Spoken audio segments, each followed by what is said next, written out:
I mean, I say, why not just like start? And I mean, it can go overtime too. So, you know, not just 3 hours, might go 3.5 hours, depending on the feeling that people have. Any of the panelists who wishes to leave at any time after that's also no issue, no ill will. Yes. This is being recorded, so anybody who participates, just be aware that your voice will, if you're asking a question, be in the video. If you don't want that, then just post in the chat, and Roxanne, who's the co-host at the moment, or myself will pose the question to the channelers. So Alan couldn't make it today because of a funeral. That's why Roxanne is going to be the co-host, but Alan should be the co-host for tomorrow's session. And yeah, I'm excited about what's happening. We have a lot of things coming up. Obviously, the new year. We had a wonderful 2020. You know, there's so many wonderful things that happen for, you know, people that we don't understand why it's wonderful, but I'm I'm hoping that maybe some of the information that comes out from today from the channel entities will explain to us why 2021 is going to be, you know, maybe a step up, and you know, and maybe we'll get rid of the mask at some point. And that was the point of the idea of authenticity, and why I feel like that's perhaps what this is kind of about, forcing us to confront ourselves and to lay down the mask that we've always been carrying around. And I look to channelers as my teachers. The ones here are definitely have been my teachers and friends, and I'm always have an open ear for any information that you have. I know it comes from that space of the heart, and it's yeah, I think that's why everybody has come today, to, you know, to join in. And in the questions that people can pose will be in certain sections. So in the beginning, it will be a little discussion amongst us and the channelers about being a blended being and what it's like to be a channeler. And then questions can be posed on the channelers from the audience. Those questions really just focus on the channelers, because afterwards they will be doing the channeling, and then you can ask the entities themselves any questions you may have. Again, on the Q&A section, just type in, raise your hand, or type in a question, and Roxanne or I will, you know, click on the link that lets you speak and ask your question. So so I'd like to introduce first. I don't know if I did that yet, but this is Roxanne Swainhart. Hi everyone, Roxanne. Let me go over real quick. Yes, please. Just a little of the housekeeping rules, so to speak. So if I can direct your attention to the bottom of the screen, there would be an idea of the Q&A button. That's going to open up for you to type questions. And you also have a chat button. You also have a raise hand button. So these three wonderful features for you today are the exquisite interactions with today's panelists. So, the first thing is like, I'm just channeling some lady on Price is Right. Here's what we have. So anyways, so if you have a question, we're going to type it in. We're going to take it in order. And we'll get to the Q&A part later. So the format goes this. Everyone's going to introduce themselves and talk about authentic from the human perspective, and also chime in with the channel perspective. And we're going to do a round robin with that. And then after that, we're going to take a break and go to the bathroom. And then when you return, it'll be the Q&A. So that's when you can put your questions in, or you can put them in now. If you have some kind of issue, you can type an A in the chat. And if you open your chat and direct your chat, you have panelists. And you also have panelists and attendees. So you can direct the question at the attendees, because we'll be monitoring the chat.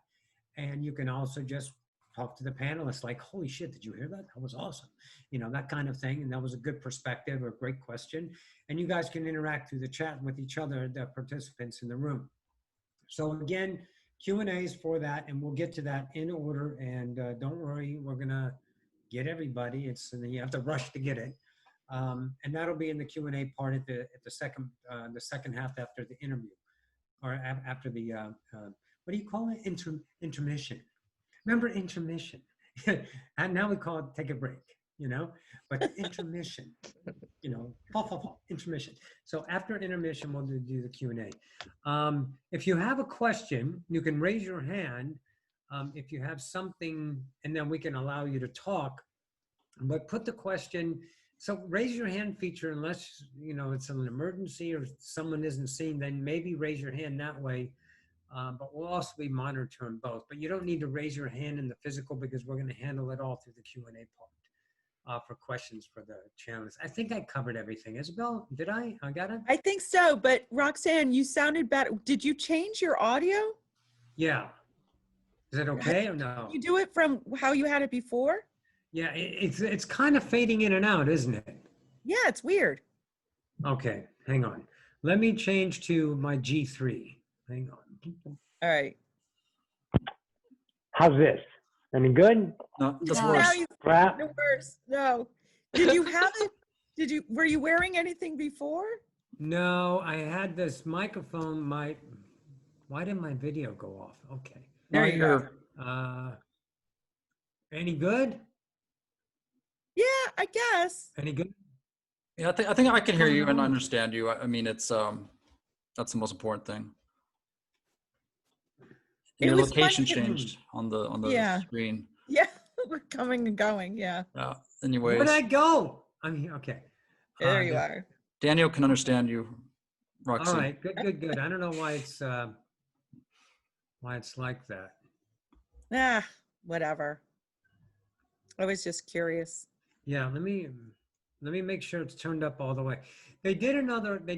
Zoom did another update with the audio features, because they had cut out the ability to play high music, and all the music people that were using Zoom screamed at them because they had the filters on, so no one can play any high notes.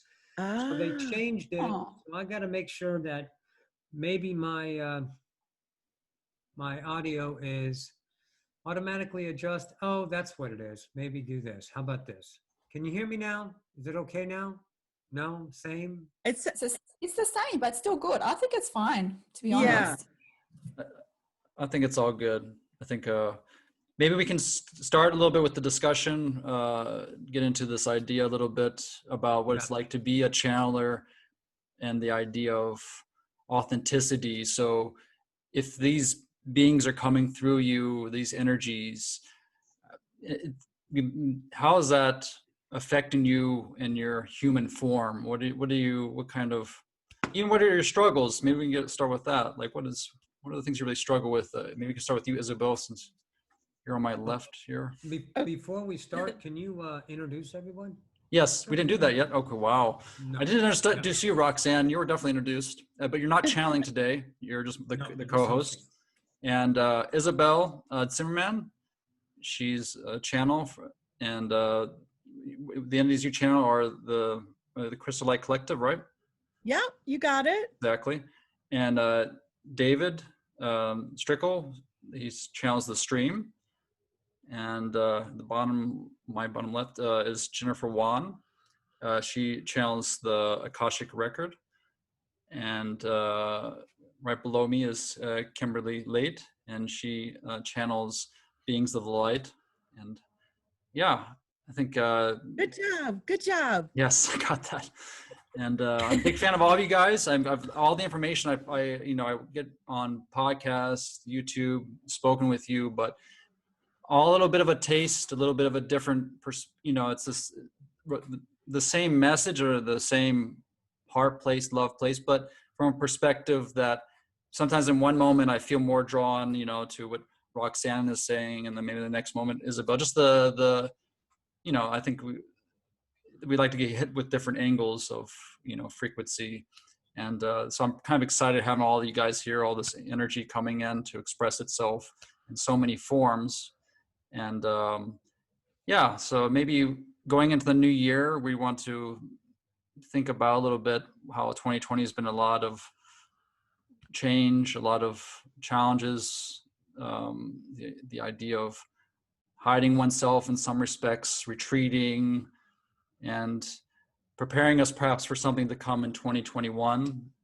And I'm excited to find out later from non-physical if there's any clues to what's going to happen. They don't like to be too definite about things, but maybe we can force a little bit out of it. Absolutely. Absolutely. So thank you, Justin. Okay, as Justin has said, I am Isabel Zimmerman. I am a sciencey kind of psychic. And the topic today is authenticity, or being your authentic self. And Justin is tying in, like, what does that mean in 2020 and what does that mean in 2021? So I'm just going to break it down just a little bit for you all, that being authentic, surprisingly, might be that you have no idea who you are. And you think, like, what? I know who I am, but you really know a limited version of yourself, I would say. And being authentic is kind of being in a dual state or a quantum state. So I'm just going to go a little sciencey for my friends out there. But what I mean is, when you're in a quantum state, like a light particle, is a particle and a wave, light. It is both. You are physical and non-physical at the same time. You are both. You exist in a quantum state, but you may think in a linear fashion. So being authentic is your persona. So for example, I just said I was a sciencey kind of psychic, but can I be a different kind of psychic? Would my ego come in and swoop right in and say, wait, she's not sciencey? Or if I'm not sciencey, would I be offended, right? Can I be sciencey and not sciencey at once? That is the quantum state. So being authentic, because I do past life regressions, I understand that we've had many lives and we've had many, many aspects of ourselves. So one of my favorite things to think about is Donald Trump. So Donald Trump is King George III reincarnated. Okay, he may not realize it, but isn't it curious that a man, a modern man, born in the 1940s or 1950s, whatever his birthday is, likes gilded furniture. Gilded furniture, guys. That is gold-plated furniture. You can see how King George would love a gold furniture room, right? And here is this modern man loving gilded furniture. He may not be aware of that personality trait or persona coming into his physical reality as Donald Trump. But this is what I would like to expand your minds on: being authentic. Being authentic is not just being yourself, but allowing yourself to be many things. Allowing yourself to be open to new possibilities of an energetic field of your many lives and experiences. And this is fun to play. So how does this relate to 2020 and 2021? Well, being authentic is who you were in 2020 probably shifted and changed this year unexpectedly, right? So can you allow yourself to be open in 2021 to additional changes, to new possibilities of yourself, to new energetic fields of yourself, to new persona traits? And can you let go some of old persona traits because they don't define you?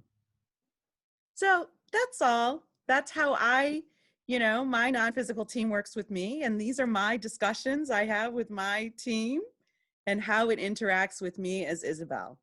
So who knows how I'll be next year of 2021, but I hope you want to come and find out. Oh, thank you, Isabel. That's a very, you didn't prepare that at all. That was just like all on the fly, right? Very good. Nice. Well, I did go within Hmm. to talk about what I wanted to bring to this group. Was one of the words that we change is, we always say this or that, but they would like us to really embrace, if we can, and. Yes. I'm Isabel and a mother. I'm Isabel and a friend. I'm Isabel and, mean or whatever. It doesn't matter. It's and. Hmm. It's not or. Yes. Thank you, Isabel. No, and I guess, David, what are your feelings on this topic? And my channeling is a little different in that I go into trance and call up the stream, and there's a difference between talking and interacting with me and interacting with the stream. I do my best to catch up to where they are and align with their teachings and what they're offering. But when you speak of authenticity, I think back to when I first came out of the closet as a channel, not that long ago. And I've known that I've had this come into me my entire life, but as some of you know that have listened to me in the past, I've kept this hidden. And it wasn't until 2017 that I sort of came out publicly. And when I did, one of the first questions I asked in making that decision is, why do we need another channel? I love Abraham. I think Abraham's great. Why do we need another Abraham? And the answer was very, very clear that we don't need another Abraham. Abraham is perfection as Abraham. There's not going to be a next Abraham. That each of these messages expressed through the human channel, if you will, is intended to reach its vibrationally aligned audience and offer something to that audience. And that what I was starting to call the stream, that I used to call my knowing, was going to be its own thing. And that turned out to be true. That in the years since I started, what are we in 3 years now, that the stream has become its own thing. That is not contradicting anything that Abraham is saying, certainly not contradicting anything that Isabel just shared, because it's all collective consciousness thought, but we are perceiving it and channeling it in different ways and building a set of human created tools around these teachings that serve those that are aligned with us. So for authenticity, when I started sharing this, I just thought to myself, I really want to strip away as much human teaching as possible and get to the core of source and get to the core of universal law and really understand how to apply universal law in our lives. And because we are so programmed in our society, we're so programmed. We are programmed to be fearful. We are programmed to feel like victims very often. We're programmed to really, allow our egos to sort of run amok sometimes.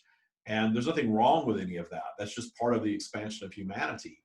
But in channeling and sharing universal law, my goal is to pull as much humanity out of that as possible, get down to the core of very simple universal law, and then how can we bring that back and apply it in our lives in a way that works today?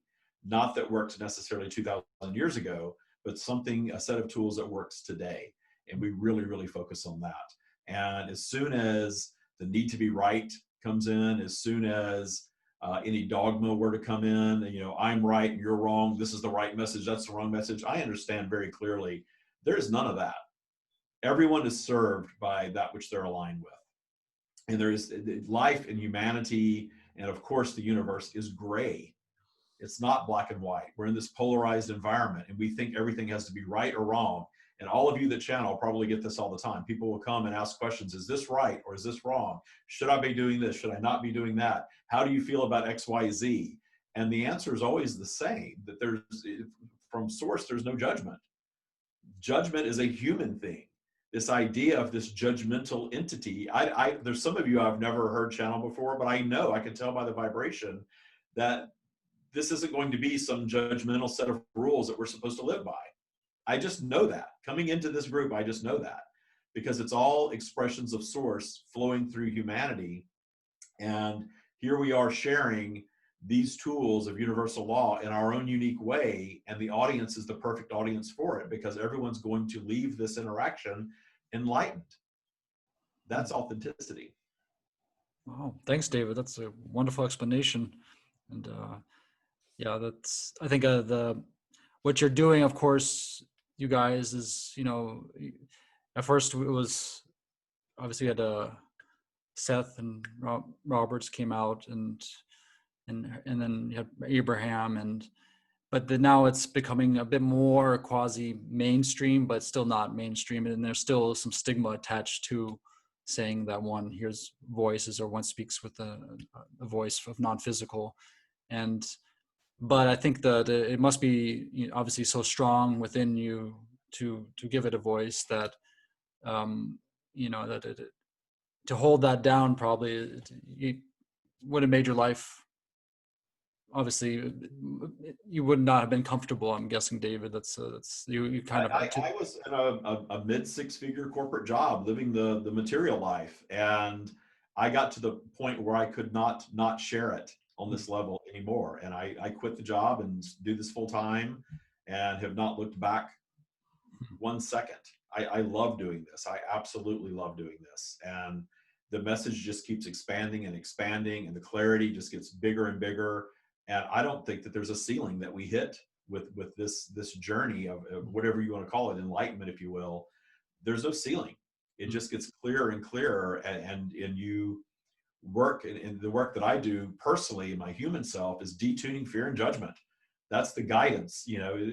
What Isabel was talking about when she was speaking, I wrote down detuning fear and judgment. It's the same thing that we say in a different way. Is you release these human qualities of fear and judgment, you really can zoom out to a higher perspective and see all of humanity with appreciation for the beautiful perfection that it is. And I want that for everyone that wants it. Not everybody wants it, I understand that, but I have a feeling the people that are here interacting with us want that. So. Definitely. And Jennifer, I guess you're the next. What is your feelings about living the authentic life and as a channel? Hello, everyone. Hello. I feel that authenticity is being very, very present with what you are feeling and being able to honor where you are at. So with my unfolding of channeling, so I learned how to tap into the Akashic records earlier this year. And when I explored that and unfolded in that way, I recognized that we are all each universally in our own pace, in our own style, trying to gauge and honor our center. That is the journey. And so for those of you that are not familiar with the Akashic records, it is the etheric space. So there is fire, earth, water, air, and then there is the ether.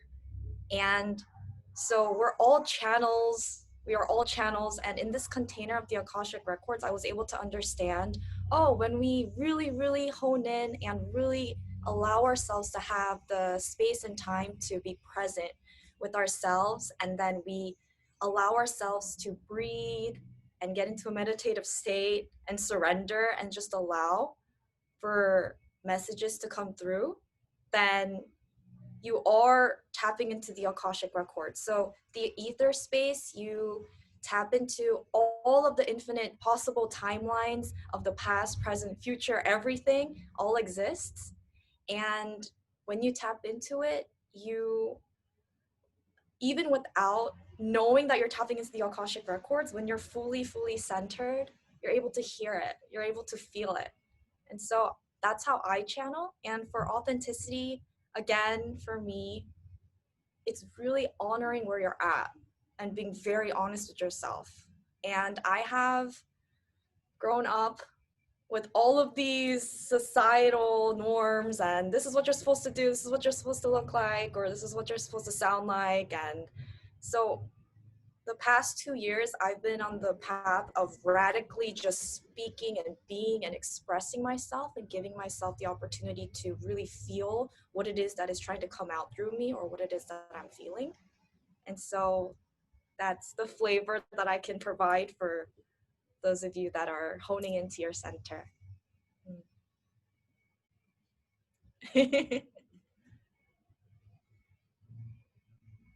Oh, you're muted, Justin. You're still muted. Thank you very much, Jennifer. That really was and for you, obviously I think you're the most recent to have discovered your abilities out of this group. And I had the sense when I was had my first discussion with you back in June and May, it was really you know, the unfolding of this ability. And I think it's obviously, I can see how it's strengthened and become more clear and in many expressions. And Yes. thank you. And Kimberly, you're the next up. What is your journey and your feeling about the idea of living the authentic life and you know, being a channeler? Sure. Well, firstly, I just want to say hello, everybody. And it's, my pleasure to be here today. And thank you, all of you that are joining here today. So, as Justin introduced me, I channel the beings of the light. So, the beings of the light are a range of beings. So, you can label them as ascended masters, archangels, nature spirits, extraterrestrials.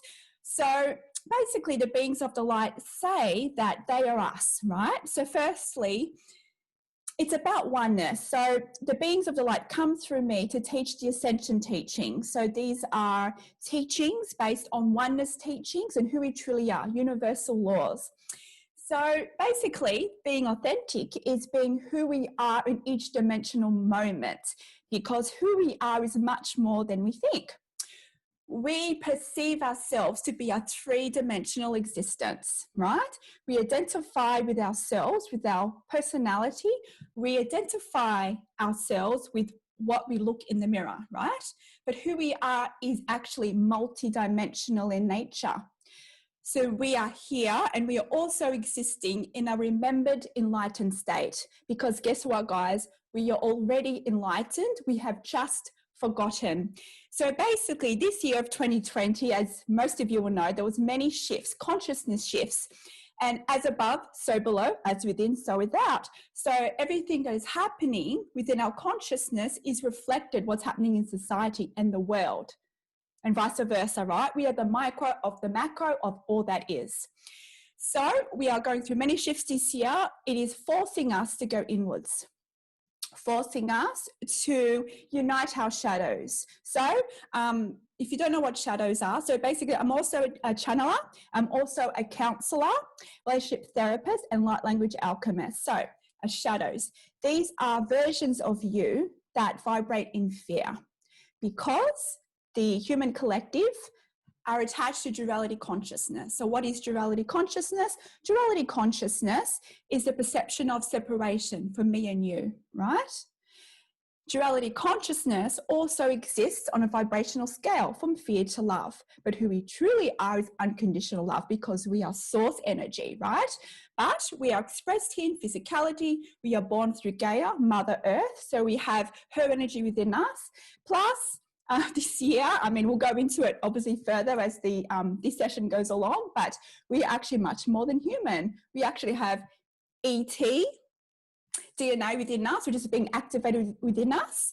And that's why there were so many changes. So as we move through to more oneness remembrance states, the whole collective is moving there.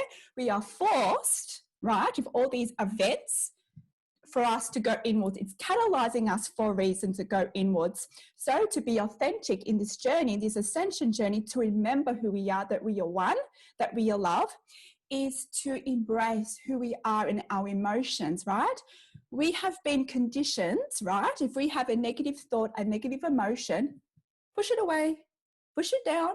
Sorry, just think happy thoughts, sorry, but that's not how you remember who you are in oneness. That fear is there for you. That version of you that is in fear, when you are triggered with negative emotion, you then attract a dimension of you that's in fear. All that version of you, all it needs is your love, your acceptance. And it might be hard to love your fear and your fear-based thoughts, but if you can accept them, that's a frequency of love. And that's how we unite our multidimensional versions of us into oneness remembrance. So that's what we're doing. That's why this year there has been so many triggering events forcing us to actually look at our fears and all that repressed trauma, fears, limiting beliefs that we've pushed down even since we were born, right? And also from our multidimensional life experience. Isabel, you know what I'm talking about? So I myself have some awareness of some of my past lives or multidimensional lives. And yes, some of that we are purging from our multidimensional lives. But basically, When we are triggered by fear, it is about accepting it, seeing the soul lessons within it, making friends with this version of us. And once we can do that, we actually unite and we become authentic with who we are, right? Because who we are, yes, the fear version of us is an illusion of physical reality, but it is still us within the physical reality in this dimensional experience. So it's not about pushing it away. It is about making friends with it. Because once you can accept it, you basically let go of the resistance, and then you can see what it's trying to show you. It's trying to show you there's a part of you that you are not loving, a part of you that you are not accepting, or a condition that's being reflected to you. But everything in your reality is a reflection of your frequency, your dimensional frequency. So if you want to live in a more authentic state, so to speak, it is about being true with who you are in the moment, right? If you are angry, if you are sad, it's okay, right? We are human. We're much more than human, but we're playing this human game, right? This is how we move to oneness remembrance. It's about embracing who we are emotionally. Because, for instance, if we are vibrating in a dimension of anxiety, it's a vibration of fear. We basically attract a whole dimensional reality that reflects that. But it's teaching us something. So that's how we are physical and playing the game as physical and non-physical working together to allow us to remember that we are one. So once you can accept and embrace the fear within you, you transmute it to acceptance. And that's when you raise your vibration in your dimensional experience. And that's when you remember more of your enlightened state. So you feel more joy. And then you then tap into that clear channel, your clear guidance, your intuition, to, for which step to take in your ascension journey, and you'll discover more of your soul purpose. Oh, thank you, Kimberly. That was beautiful. Very nicely said. And I'm thinking maybe, Roxanne, do you feel like we can just open it up for Q&A to the from the audience to the channelers? You have to unmute yourself. I think we wanted to, you can hear me okay? Yeah. Yep. Don't we want to go into channel and have the channel chime in on authenticity? Well, I thought the people can ask the channelers directly first before they go in the channeling state. I thought about if they have any extra questions to the channelers themselves, or is that what do you guys think? And then maybe we could take a little break and then go right into the channeling state. Because That's fine. Whatever. If they want to ask questions, it's cool. All right. Well, I can check the Q&A. What we have. So anybody wants to put questions. This is for the channelers only at the moment, not necessarily for the channel entities. And my Q&A is not showing. Do you guys see the Q&A? Roxanne, do you see it? Yeah, we got 3 questions up there, but I think these questions were for the channel beings. Okay. Yeah. I want them to ask the channelers. Yes. Is there? Why can I not see the questions? My God. I don't know. Maybe your Q&A button's not up. Yeah, it is up. I got it. There it is. We got 4 questions. Yeah. Okay. Well, can you talk about how you realized you were connected to a higher being? That's obviously directly for the channelers, Okay. I think. Yeah. So Krista, yeah, Krista. ask next question. Okay. I mean, yeah, I can. So let's Krista, pose that did to you want to Isabel. know, like, how did I know I was channeling? Is that kind of what you wanted to ask about the channelers? Like, how did we know we were connected to non-physical entity? Higher beings or beings, yes. It looks like Okay. that's what she's asking. Yeah. So I'll go first since I'm just talking, and then you guys can share your experience when you were understanding that you were channeling, right? When she adds Everyone this, has the ability to channel. yeah, You are always connected with your inner being or your higher self. You all have access to non-physical entities and esoteric knowledge because you are a being of love and you are very powerful. It's just you don't believe it, and it's okay. So one of the things that I knew, I did have the belief that I could channel. I did believe, for me personally, I played bilateral beats in my car during lunch at work, and I took a little notebook and I asked to connect with only my beings of light. And then I went into a meditative state. So I think meditating, I don't know for all of you, but meditating really did help. For me, I'm a sciencey psychic again, so I used a device called Heart Map, because then I could have biofeedback and understand if I was in coherence. But so I meditated while I was listening to bilateral beats, and then I said hello, and then I heard it in my head. So what it feels like when you read a book, you're reading somebody else's words. It sounds like you, but those are not the words you wrote. That's what it kind of feels like. So when I first channeled, it sounded like me because it was in my head, but I knew those were not my words, if that makes sense. So that is how I knew I was tapping into something that was different, that felt different. And of course, when you channel, it does feel like a download, and it's very physical sometimes. I have a lot of channelers who don't feel anything, but I felt a tingling, me personally, and I saw images. So for me, it was a very multi-pronged approach for channeling, but that was my experience. Thank you. That's very well. I wanted to add on to that. She had said, like the first steps, and because it's happening to me. So there's also a separate question for Kimberly, but maybe David and Jennifer can talk about their, David, you've known it all your life. When you were 8 years old, how did you know it was channeling? When I was a child, I thought it was something that everybody had. And I referred to it for, I think, mid-childhood, 12, 13, I started kind of referring to it to myself as my knowing. I had this knowing that other people didn't seem to have access to.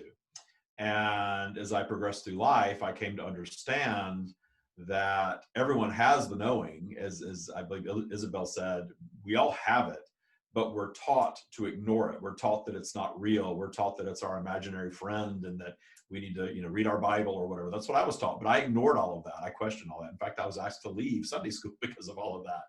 And because I had parents that were not very involved in my life, I essentially raised myself, which ended up being a great gift because I never worked that out of me. I listened to my knowing, and my knowing drove me through life, kept me safe, protected me. And when I got into my 20s and 30s, I would see psychics trying to figure out what this was because I didn't want it. I didn't want to be weird. I didn't want to be different. I wanted to fit into the mainstream. And I was told by one psychic that I was a channel. And she attempted to turn me on to Abraham, and I did not want any part of it at that time. Years later, Abraham came to me in such a way that I could no longer ignore it. And it was like stereo. Hearing the original Abraham Hicks teachings from 1988, we're hearing exactly what had been coming to me my whole life. And Esther's sharing of Abraham made channeling very palatable. It wasn't weird. It just seemed normal to me. It was fine. It was no big deal. It was cool. I was hearing everything that I'd been thinking. So it was really a good thing for me. And I started to really meditate for the first time after really getting into the Abraham teachings. 2010, I had what a lot of people label a Kundalini awakening. During meditation, I had this energy sort of erupt at the base of my spine, and that energy has stayed present to this day. It's never gone away. When my vibration's a little lower, I have less access to it, but I've gotten really good at keeping my vibration high because I love the energy so much. And as far as speaking and writing, the channeling, I accepted pretty quickly that that's what I had coming to me, kept it hidden for a number of additional years. In my late 40s, I was really guided to share it and to begin writing and speaking it for the benefit of other people, not just for myself. And I taught myself to do that. But writing was pretty easy, but the speaking, I would actually lock myself in my car in the parking garage of my condo in my apartment building in Seattle and San Francisco, where nobody could hear me because I was embarrassed that even my neighbors would walk by and hear it. And I got into a state of I thought I was allowing it, but I believe I was forcing it to speak. And when I finally chilled about all of that and relaxed and let it flow, the information that came through was amazing. definitely well beyond my intellect, and it has continued to expand. And what I found very quickly is when I started my podcast and started sharing it with other people and interacting with other people with the sharing of it, it just expanded that much more. And there's things that come out that are so, to me, so logical, and just sort of put the pieces of the puzzle together to connect humanity to the energetic realm, our eternal state, if you will. And they've never been stumped. They've never, I'm not that into spiritual stuff. I always joke I'm the least spiritual teacher you'll ever meet, probably. There's so many of these things that I didn't know about. Like Jennifer was talking about the Akashic Records. I had no idea what that meant when I first got into doing this. I've always just called that the energetic realm, because these things are labeled and then that entity is created, and it's very helpful to do so. But I created my own description of these things. The stream didn't come and use our typical language. The stream came and used my vocabulary and intellect. Therefore, we even have a glossary of stream terms, because they don't necessarily align with the exact terms that you hear in mainstream teachings. But once you hear Akashic Records and energetic realm, you realize it's the same thing. So that's how my channeling came about. And I never cease to be amazed at what just this past week. I had a session on a LOA Today podcast that was just so next level information that it just blows my own mind to go back and listen to it. I go to somewhat into a trance when I channel, so I don't remember a lot of it. So I have to go back and watch myself to get it, or go into my writing state and then go back and read what I've written. And I'm dyslexic, so that's always kind of an interesting process. Plenty of typos with the stream because of me. Awesome. Jennifer, Kimberly, we're going to answer you last because there's a separate question for you. So I'm with Jennifer to go ahead and speak on her beginnings. Okay, my beginnings. So, by the way, I'm really feeling everyone's energy, and it feels so amazing. I'm so honored to be here with you all at this time. I have the first time I ever felt myself and understood that I was a vessel of channeling was actually outside of me learning about the Akashic Records. So it was early last October, and what happened was I was in a place of complete surrender. It was when I'm gonna be completely honest. I was making love, and it came to the point where my body started to shake. I started to shake, and then I started to shake, and I started to feel like there were different energies coming through me. So like I was sticking out my tongue and then making faces like this, and there was a lot going on, and I didn't know what was going on, and I felt like my soul, my being was trying to be sucked into like a black hole. And during all this time I was seated, and my partner was trying to stabilize me, and I knew there were different energies trying to come into me. It actually physically felt like they were trying to come into me, like here. And I didn't want them to because I was scared. And so we were trying to get myself grounded. So we went outside, and I was seated next to a tree. And then I felt better. I can breathe. It didn't feel like I was being like sucked into this thing. So and then after that, I felt 0 point energy where everything felt crystal clear, and everything just felt like it was now. Like there was no thought that felt like it was all jumbled. It just felt clear. And I was speaking in my personality, the way I was speaking was very different than how I speak. It was very loud, and I was very present, and my face was very lightened up, and I was very sassy. And it lasted for about 2 hours. And so that was my first ever experience of channeling. After that, I came to learn about the Akashic Records through a meditation group. And it was offered, I didn't know anything about it, but how the Akashic Records practitioner, her name is Alyssa Zek, and she said a prayer of intention. And after that, she asked everyone to ask her questions, anything, for clarity. And for some reason, I felt very, very, very connected to the prayer of intention. It felt very reverence filled, and I felt like it was something, it just felt very surrendered, and it felt so etheric. I felt like I could get there, and it was so interesting because I was doing it through someone else. And so that's how I got into Akashic Records. So when I started learning how to tap into the Akashic Records, I first, because if you say the prayer of intention, you set the intention for yourself to set the awareness of gauging, okay, I'm here, but then when I say the prayer of intention, I'm going to get to a space of gamma state. So messages started to come through me through visuals. And I know it's not me because I would not think about that if someone were to ask me a question. So we were training with that. And then sometimes I also feel like there's something, I could hear what the light beings are saying to me, or from the space of the Akasha. I hear it and I have to share it.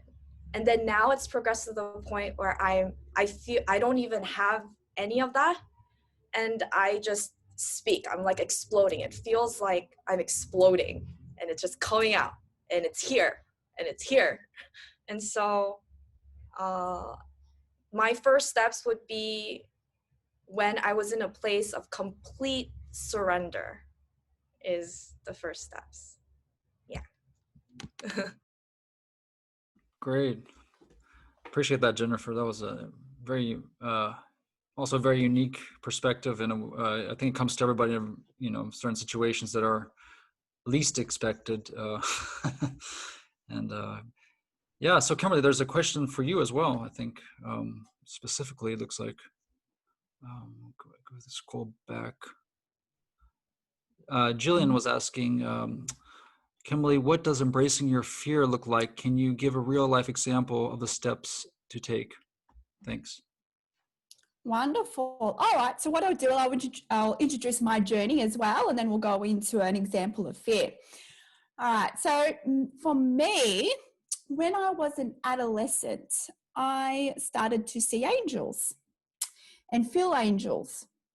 And interestingly, I remember I was in bed and all of a sudden I could see all lights in my room. And I'm like, first I was like, what's going on? I was a bit like, you know, because I was a bit shocked basically. And all of a sudden I just felt this unconditional love just pour to me. Like I was just tears of this love just pouring out of my eyes. I remember when it first happened, I couldn't sleep. My eyes were just open and I just felt so much love. It was unbelievable. And my whole room was just buzzing. It's like I opened the gateway and yeah, it was like there was like two lights here, pillars of light, and all my room was just blah, blah, blah, blah, blah. And then I remember at that time thinking, I'm not worthy of this, right? I'm not from a religious background. You know, I actually felt I'm not worthy, right? But this was when I was very young. And they showed me some images like in my third eye. So one of my abilities is clairvoyance. I do have some other abilities, but I visually see as well. And so basically they said, that's okay, you're safe. You know, and things happen, know that you are always safe. So that for me was my first kind of communication with non-physical, and it made me feel that I'm not alone. I'm never alone, no matter, you know, how sad I might feel or down I might feel throughout my life. I always felt, okay, I can always pray to my angels because they've always been there since I was probably around 16 years old or something like that. And yeah, 37 now. So it's, you know, all my life. But of course, growing up, being a teenager and late adolescence, you know, I got on with life. I kind of, even though we're there, I kind of pushed that aside, I guess. I wasn't really ready. And I wanted to I really embraced life, you know, got myself into trouble here and there. And all that kind of prepared me, right, to be a counselor, because that's where I discovered I could channel first. So leading up to 2012, prior to that, I went through a trauma. So many of you who know, a lot of the light workers and way showers, there's a term called the wounded healer. So often, us light workers, we go through kind of a traumatic experience, and that kind of catalyzes us to go inwards, right? So I went to this big catalyst of a trauma, and then after the healing process, I felt guided. I want to help others, right, who've gone through fear. So I had a deep calling to be a counselor. But also at that time, and backtrack a few years, I felt guided to become a Reiki therapist. I was attuned in 2008 because I was having all these weird visions of me in ancient Egypt and all these things happening energetic to my body. It's like, what is going on? Like, it was crazy at the time. Anyway, so I got first attuned to that. And so just going back to 2008, my full-embodied channeling experience, I didn't know I was channeling at the time. Back in 2008, I was a spa therapist. So I was doing a massage, and all of a sudden, I just felt, and I used to always connect with Reiki, right, and intuitively do some things. And all of a sudden, it was so strange. I felt this personality come over me. And I remember, I was like, this is not me. I remember like shaking my head, and I was fully conscious in a room, standing up, shaking my head, and I could feel beads in my hair. I'm like, what's going on? And I could see myself. I remember looking down at myself, and I was wearing like ancient Egyptian clothes. I saw the sandals, I saw everything. And I even had a foreign language coming through. And I'm like, I've got to write this down. It was crazy. It was so strong. While the client was out, I had to literally look in the mirror to see if it was me, because for me, it was very strange. And then even afterwards, I remember just the way I walked, it was like I know Jen used to sassy. It was like this powerful kind of feminine energy, like powerful. And I was like, I felt like I was strutting, and the personality was in me for quite a while. So that was my first experience. And again, I had, a bunch of metaphysical experiences, but for the most part, it was like, but get on with life. So after my trauma, I felt guided to become a counselor. And then, in the counseling practice, we are taught to sit with our clients, to have a clean slate and be present, with our clients. And then they say that all the information that you have learned will just come through, and you're not to think about what to say. And basically it's what channeling is, right? So anyway, so I discovered when working with clients, I would do that, I'll have a clean slate, just connect, be in the present. And then, this information was coming out, and I was like, whoa, where did that come from? I didn't learn this. And I was like, but at the time I just thought, wow, it's my intuition. That's cool. But I don't remember learning that. And it wasn't until a few more years later that I realized that was actually channeling, right? So then, 2017, I had another wave of a kind of awakening. And instead of just seeing like the energies and feeling angels, after I actually saw an Archangel Michael. And for me, because of my belief systems, he came through in an external way, because they actually come through in a way that matches our belief systems, right? And I guess I've always been connected to angels. And at that time, I was still kind of more attached to duality. So for them to validate to me that I was channeling, they needed to come through an external way to validate to me, right? So anyway, I had Archangel Michael sitting right in front of me. I was like, okay. He came over, kissed me on the forehead, and it was, And then sometime I did automatic writing, and then within like a few days or a week, they said, okay, well, why don't you trance channel? So then I invited them within me. So their personality takes over my being. So trance channeling. But how I trance channel now is that I'm still in the background a little bit, so that I'm the observer in this session, which is very interesting. So Ms. Kimberly's in the background observing it. Some bits I don't remember, depends, but basically the personality comes over and they speak through me. My eyes are open. So basically that's my journey. And I've also channel using different modalities. So I do light language alchemy. and channeling and counseling, sorry. So the Beings of Delight have created with me a modality called high dimensional therapy, because I am a counselor and relationship therapist. So basically it's combining counseling, but it's channeled. And then it combines, with a channeled guided meditation and light language. So these are healing ascension source codes. They're vibrational codes. And it's basically meditation on steroids. So it's a frequency and it sounds like a song. And it just helps to activate the dormant DNA and helps to align with who you are. So I have a range of modalities. So I channel in different ways. But yeah, that's basically my story. So about the fear. Okay, so I'll give you an example. I guess the easiest way to explain it, which most of you probably deal with, is when you're triggered by another person, right? So usually it's those closest to us who trigger our blind spots. So yes, even us, the counselors, even us, the channels, even us that do all the work here, we still get triggered. It might get easier, but because the collective basically is still attached to collective consciousness, even though we're moving out of it, we still get triggered by fear, even if it's small. It could be an annoyance, could be boredom, but fear is still there. So anyway, those of you closest to you will trigger you the most. And often when my guard is down, when I'm interacting with, my loved ones, this happens with all of us. So basically, if you're triggered by fear in another, they are reflecting to you a limiting belief you have about yourself. They are not causing you pain.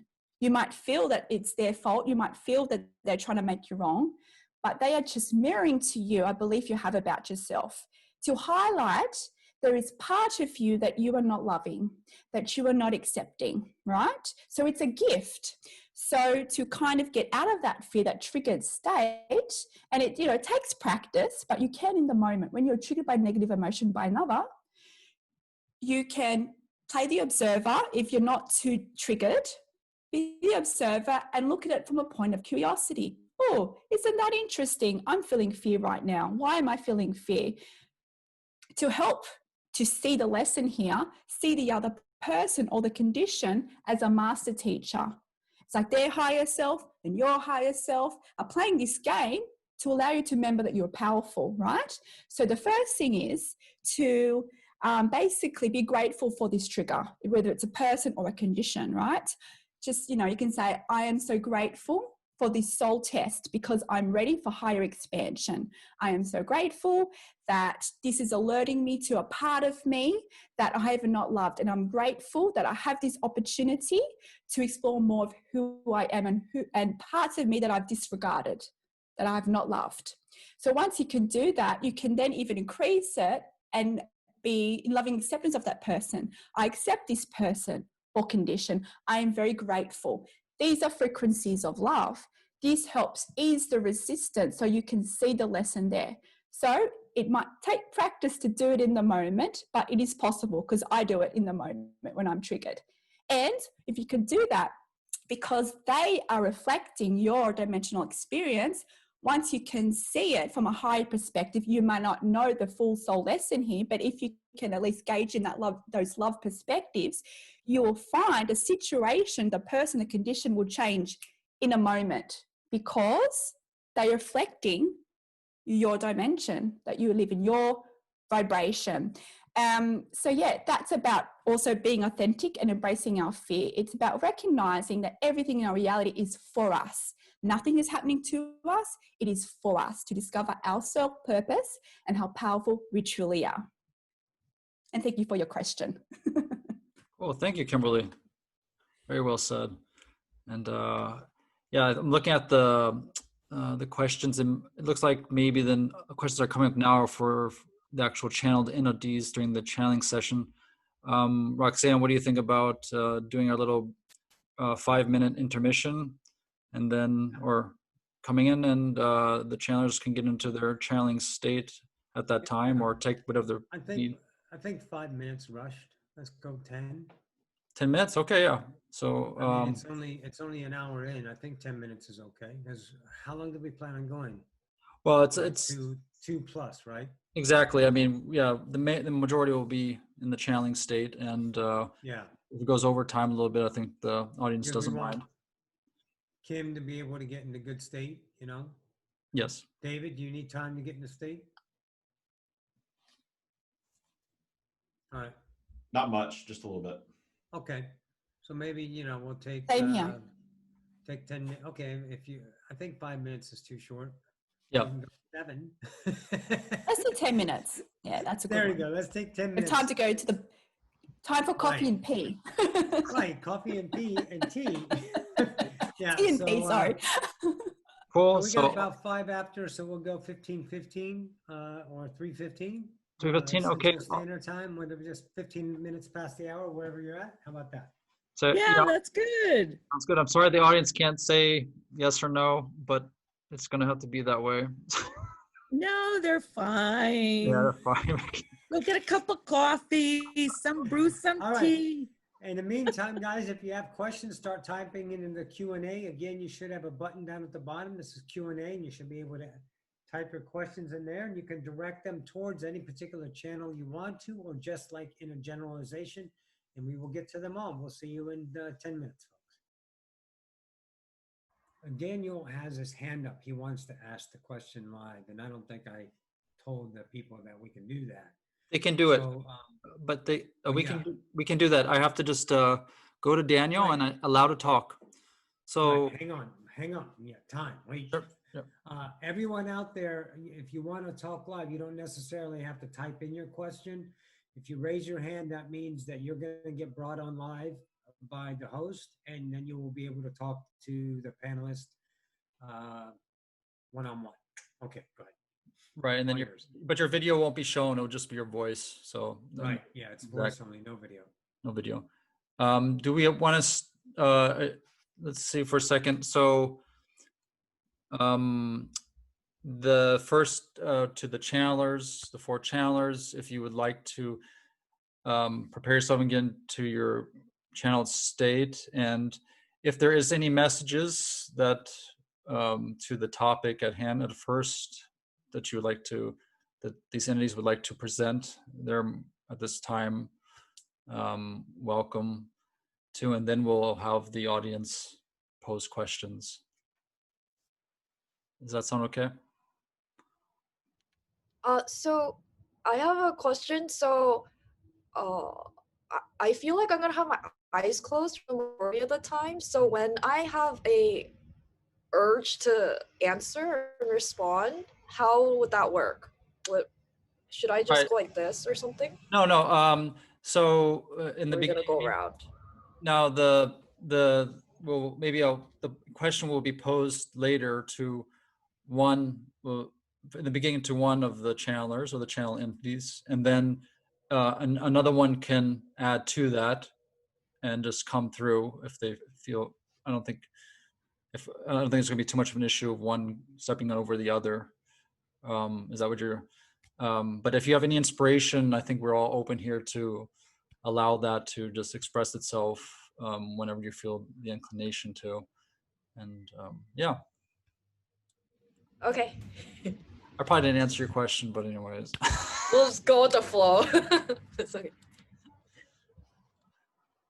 Yeah, why don't we just start with Isabel to go right back to the channel portion then, and we'll do another round robin about authentic, and then we'll get into the Q&As.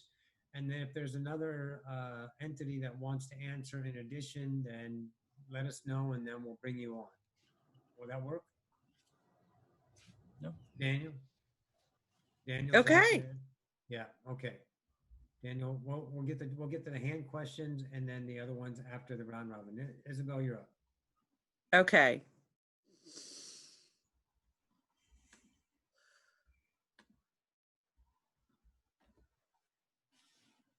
Hello. We are delighted to be here with communicating with her through our dear child, Isabel. We have been speaking with her on being authentic, and we have been working with her. As she would say, she feels like she's in training, but we are guiding her lovingly around being authentic.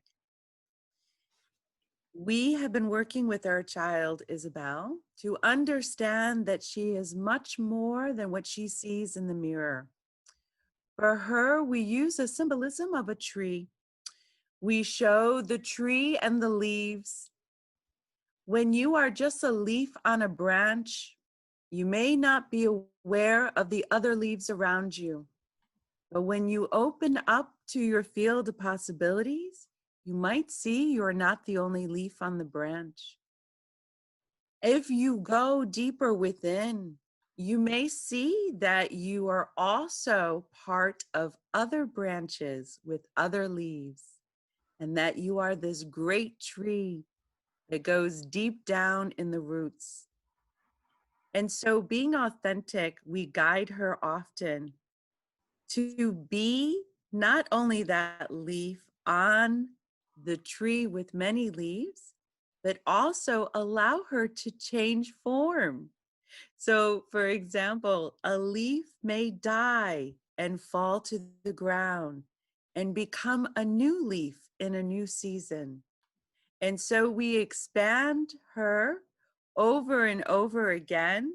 Just when she thinks she gets it, she says to us, we change the game.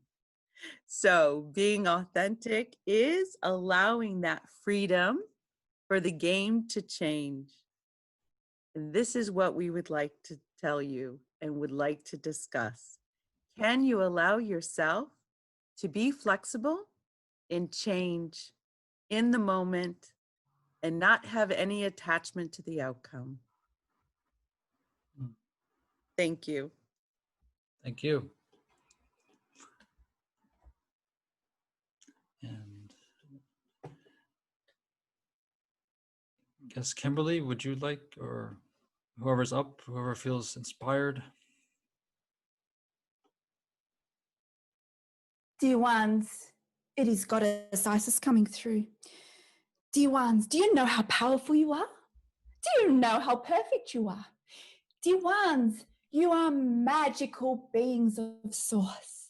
You are, but you doubt your power, don't you? Because you're attached to duality.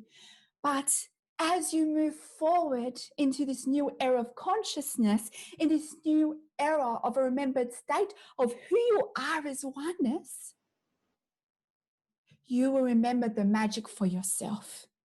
Yes, you are nearly there, dear ones. Trust in the power that you have. Trust that you are magical. Trust that you are multidimensional. Trust that all the wisdom of all the universe, of all the galaxies, of all the stars, all beings is within you. But you have to believe it for yourself. Do you believe you are worthy of the power? Do you believe you're capable to have this power expressed through you? Or are you afraid of your power? Yes. You are required to love yourself unconditionally. This is how you expand. This is how you step into your authentic self. This is how you live in oneness with who you are as source energy, as multidimensional in nature, as who you are in physicality. You are much more than a human, dear one, and it is time of the great awakening where you are starting to remember this for yourself. Go inwards, dear ones. This is the inward journey here. If you want to remember who you are, if you want to discover your power, you are required to go inwards. You are required to surrender to the universe. Understand, if you can surrender within yourself, surrender with all conditions, surrender with your reality, you will step more forward into your power. Because guess what, dear ones? As you surrender to the universe, you are surrendering to yourself. You are the universe.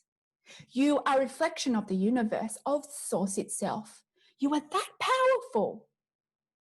You are limitless. How can you not be limitless when you are Source? When you are all the beings within you? Understand that I am you. We are one.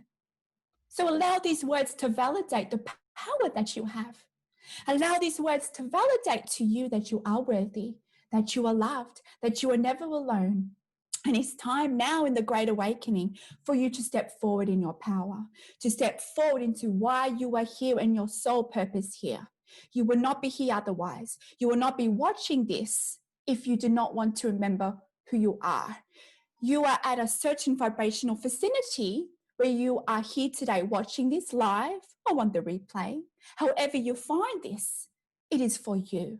If it resonates for you, all these teachings, it is because your inner self, your higher self, your soul self, however you like to call it, your inner being, is trying to communicate this for you. And what resonates is that this information is coming to you to the surface, and that's what resonance is, because you are starting to remember this information for yourself. All this information of the universe, of all that is within you, dear ones. It's always been there. You are already enlightened. All you need to do is let go, dear ones. Surrender.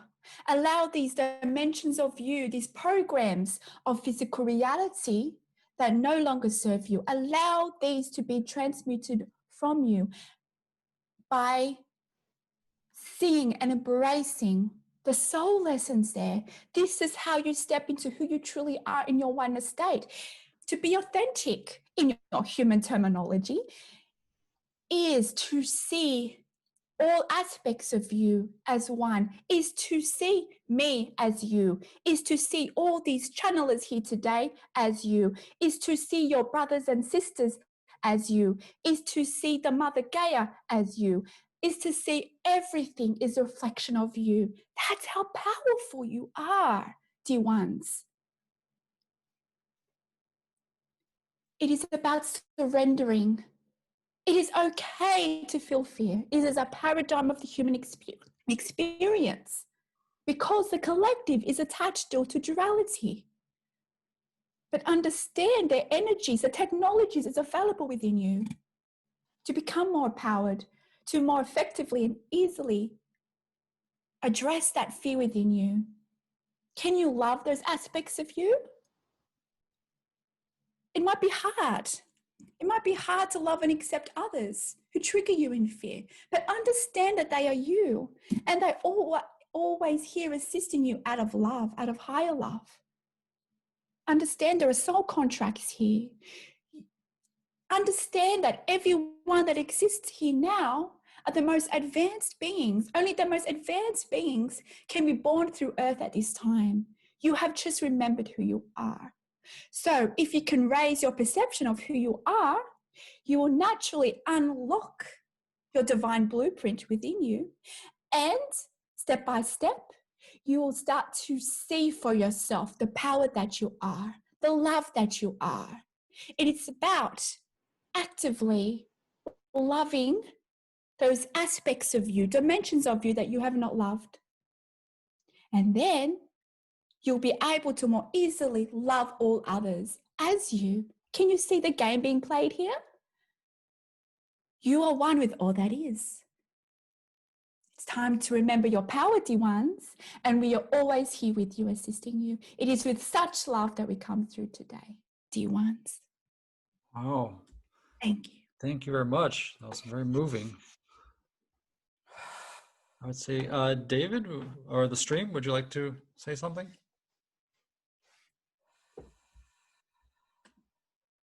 We are here. David has asked us to come today and speak with all of you on the topic of authenticity.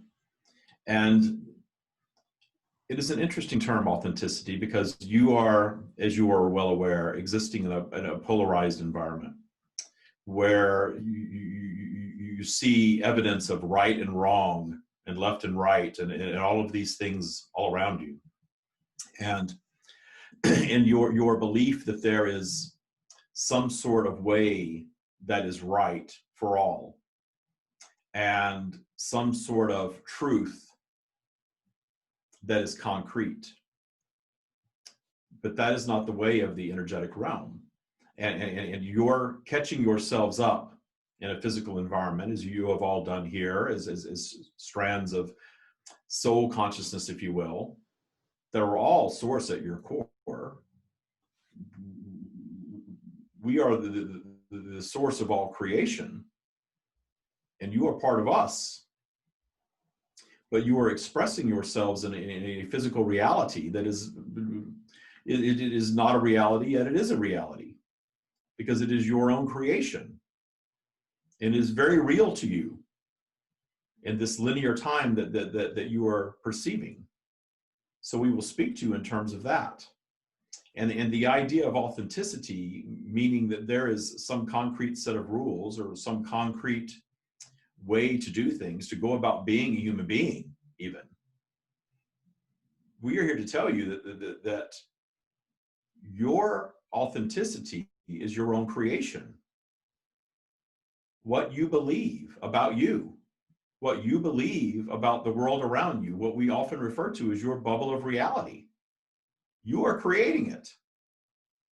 And the beautiful thing about coming to the realization that you are the creator of your reality is understanding how it serves you, how it serves your expansion as a human being, certainly, but more importantly, in a much larger way, as an eternal being. The expansion that you are creating by coming into physical, and you are all physical in infinite ways, expressing yourselves simultaneously, for there is no linear time in the energetic realm. Everything that has ever happened and everything that is ever going to happen is happening at the same time, because there is no time. And understanding that all of these other realities where you are expressing yourselves create the unique strand of consciousness that you are. And this unique strand of consciousness is choosing vibrationally increasingly sophisticated experiences. And in the choosing of increasingly sophisticated experiences, you are dropping yourselves in, if you will, into increasing contrasting experiences.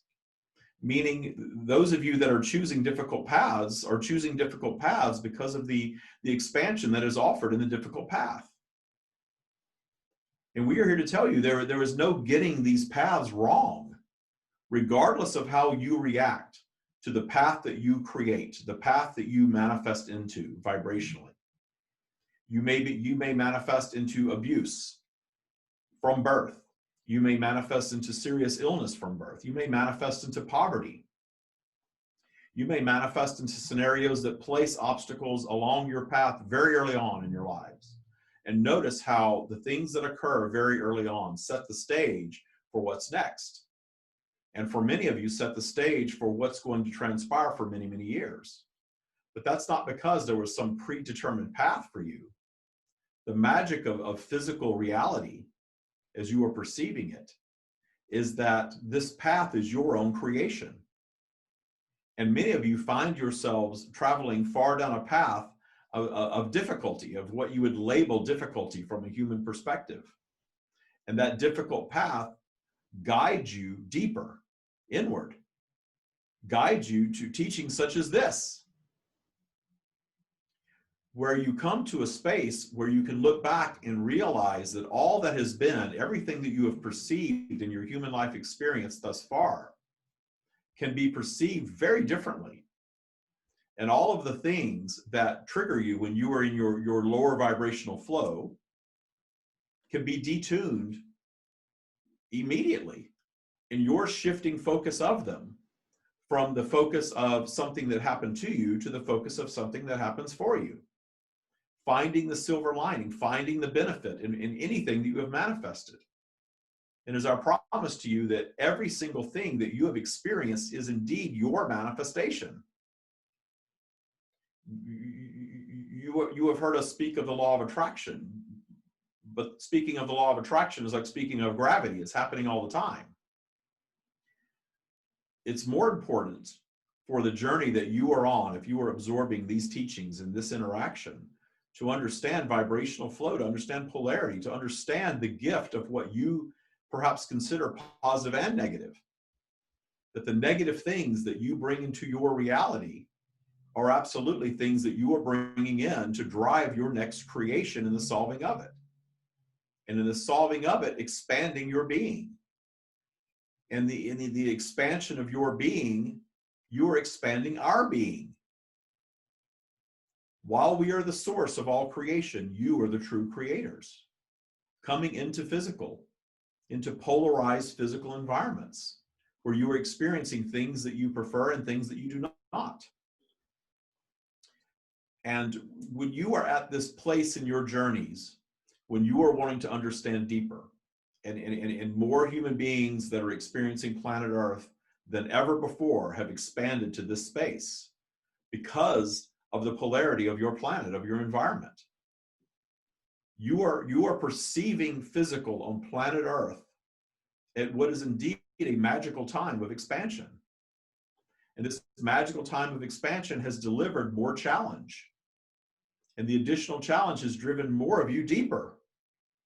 And in your going deeper and finding greater appreciation for all that is, including your obstacles, collectively and independently, notice that your vibration lifts. Notice that it is connecting you back to our energy, which is available to all creation. It's always there. It's always flowing. We are that loving feeling. We are that knowing feeling. We are that feeling that you receive when you quiet your mind a bit, perhaps take a few deep breaths, find greater appreciation for all that you are. In physical, finding greater appreciation for all that is. Finding the release of fear and judgment. You are not going to eradicate fear and judgment in a polarized environment. That was never your intention in the first place, but you can absolutely move to a space of detuning it, to where it does not hold the power over you that it perhaps has for your entire existence in physical. And that release of fear and judgment is quite transformative to your physical reality and connects you to the higher vibrational plane where we reside. We are always there. We are ever flowing. We are omnipresent within you. Your fear, your lower vibrational thoughts, your less than love of self disconnects you from that energy. But notice when you are not trying so hard, notice when you are simply in a state of passive joy, your intuition drops in. Your very best thoughts, your very best ideas, your most relaxed thoughts are in a state of calm, in a state of ease, in a state of passive joy. It's our promise to you that that state is available to you almost constantly. But if you are allowing your current environment to separate yourselves from it, learning to travel back to that higher vibrational state through appreciation of all that is, through appreciation of your vibrational flow. You all have one. You are all very aware that there are times that you are naturally in higher vibration and there are times that you are in less than that. But it's our promise to you that the lower vibrational flow is only negative in your perception because of your judgment of it, because of your desire to claw your way up your spiral, because of your desire to always be positive and not think about the negative. But notice as you go through this vibrational flow, the negative aspects of your life experience tend to bubble up. But that bubbling up is a gift. That bubbling up is a gift of your transgressor energy presenting itself for your detuning, for your finding appreciation for. And is our promise to you that you possess the ability to find appreciation for all that is, to find appreciation for all that you have experienced and even endured. And when you find appreciation for it, you detune it. And your transgressor energy can be people, can be circumstances, can be events of your life. And these events that you cannot look upon in full appreciation create your transgressor energy. And the detuning of that energy, and not necessarily needing to come in and detune all of it at one time, that is not your work. Your work is to find appreciation through your vibrational flow.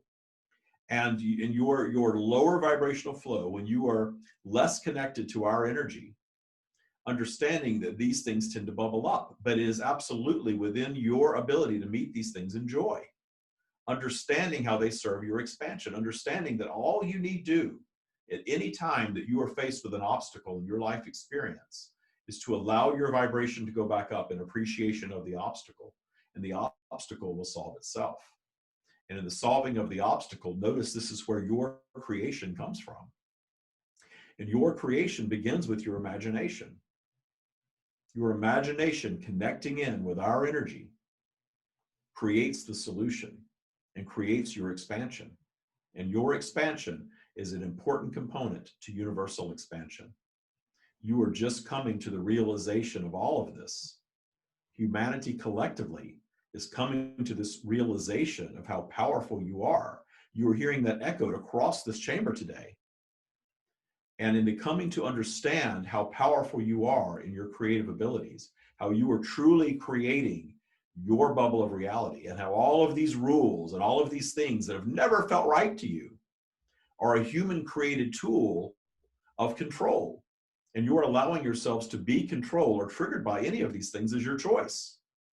And the collective consciousness of humanity is coming together like never before through mediums such as this. And you're all comparing notes, and you're all coming to understand all over your planet how you have control over your reality, your destiny. What's next? And in that questioning, you are creating the fracturing of your institutions of control. This is why your governments are coming into question. This is why your organized religion tends to come into question. This is why your family traditions are coming into question. This is how you are all expressing yourselves in more individual ways, not the way that you were told that you have to express yourselves. And this is just the beginning of that. Indeed, this is a very, very exciting time for humanity. And for those of you that are choosing to question everything that you've been taught, and to find your own authenticity, allowing your own connection to this to flow, and allowing yourselves to move through vibrational flow, to appreciate your obstacles, to find newfound appreciation for all that is and all that has been, and see it all for the gift that it is that you have created for yourselves. That is the message that we wish to share with all of you regarding authenticity. Oh, thank you very much, Stream. Jennifer. Here we go.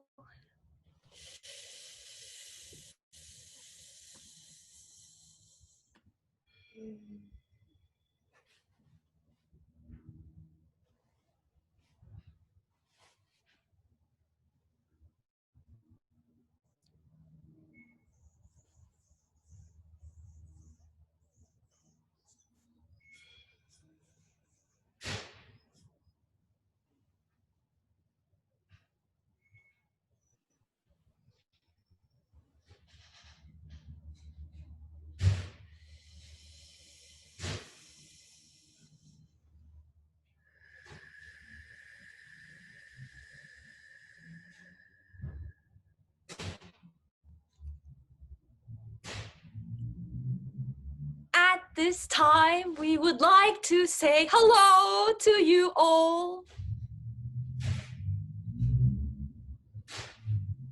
In this moment of now, we would like to present all that you need to know, and that is of self, feeling into more and more aspects of you, understanding within yourselves that all is you, minding your heart, mending your heart,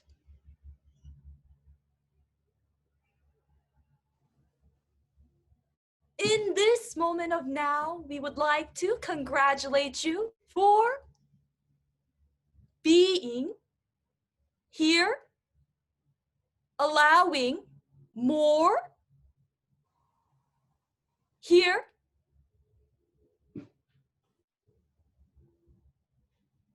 It is feeling into yourselves that which you seek more and more.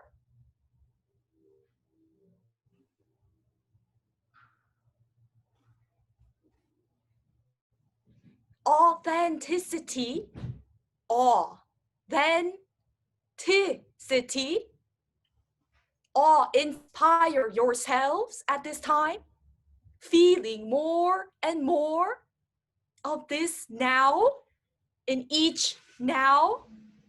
Each now is of differentiation of each feeling of self.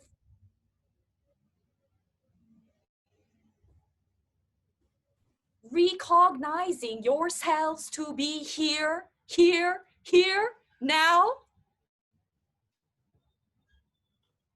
Understand yourselves at this time. Stand up for yourselves in yourselves at this time.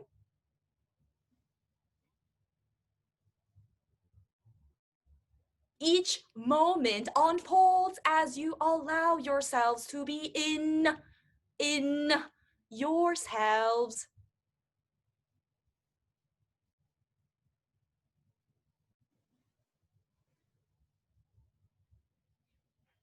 Thanking yourselves.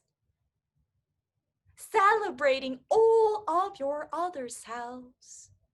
As you recognize your inner standing of self, you will begin to feel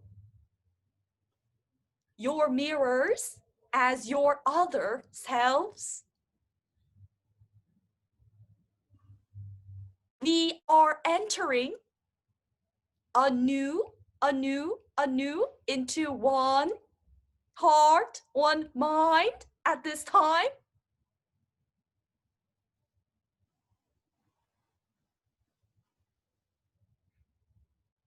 And we are delighted for your allowance of selves to feel more and more. And we thank you.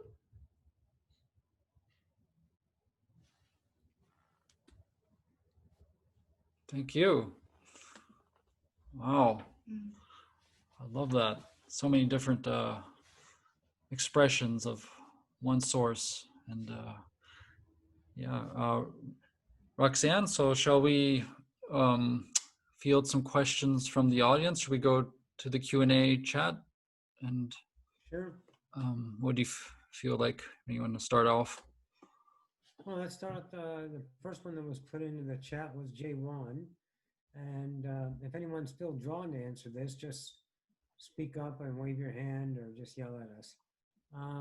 Jay asked, if you judge a murderer, do you become the vibration of that which you invalidate, when you yourself are obviously not a murderer? So it's definitely a mirror question, a reflection idea on identifying with negative aspects. Anybody? Take it away. Who feels like it? Kim? Yep, Kim's got it.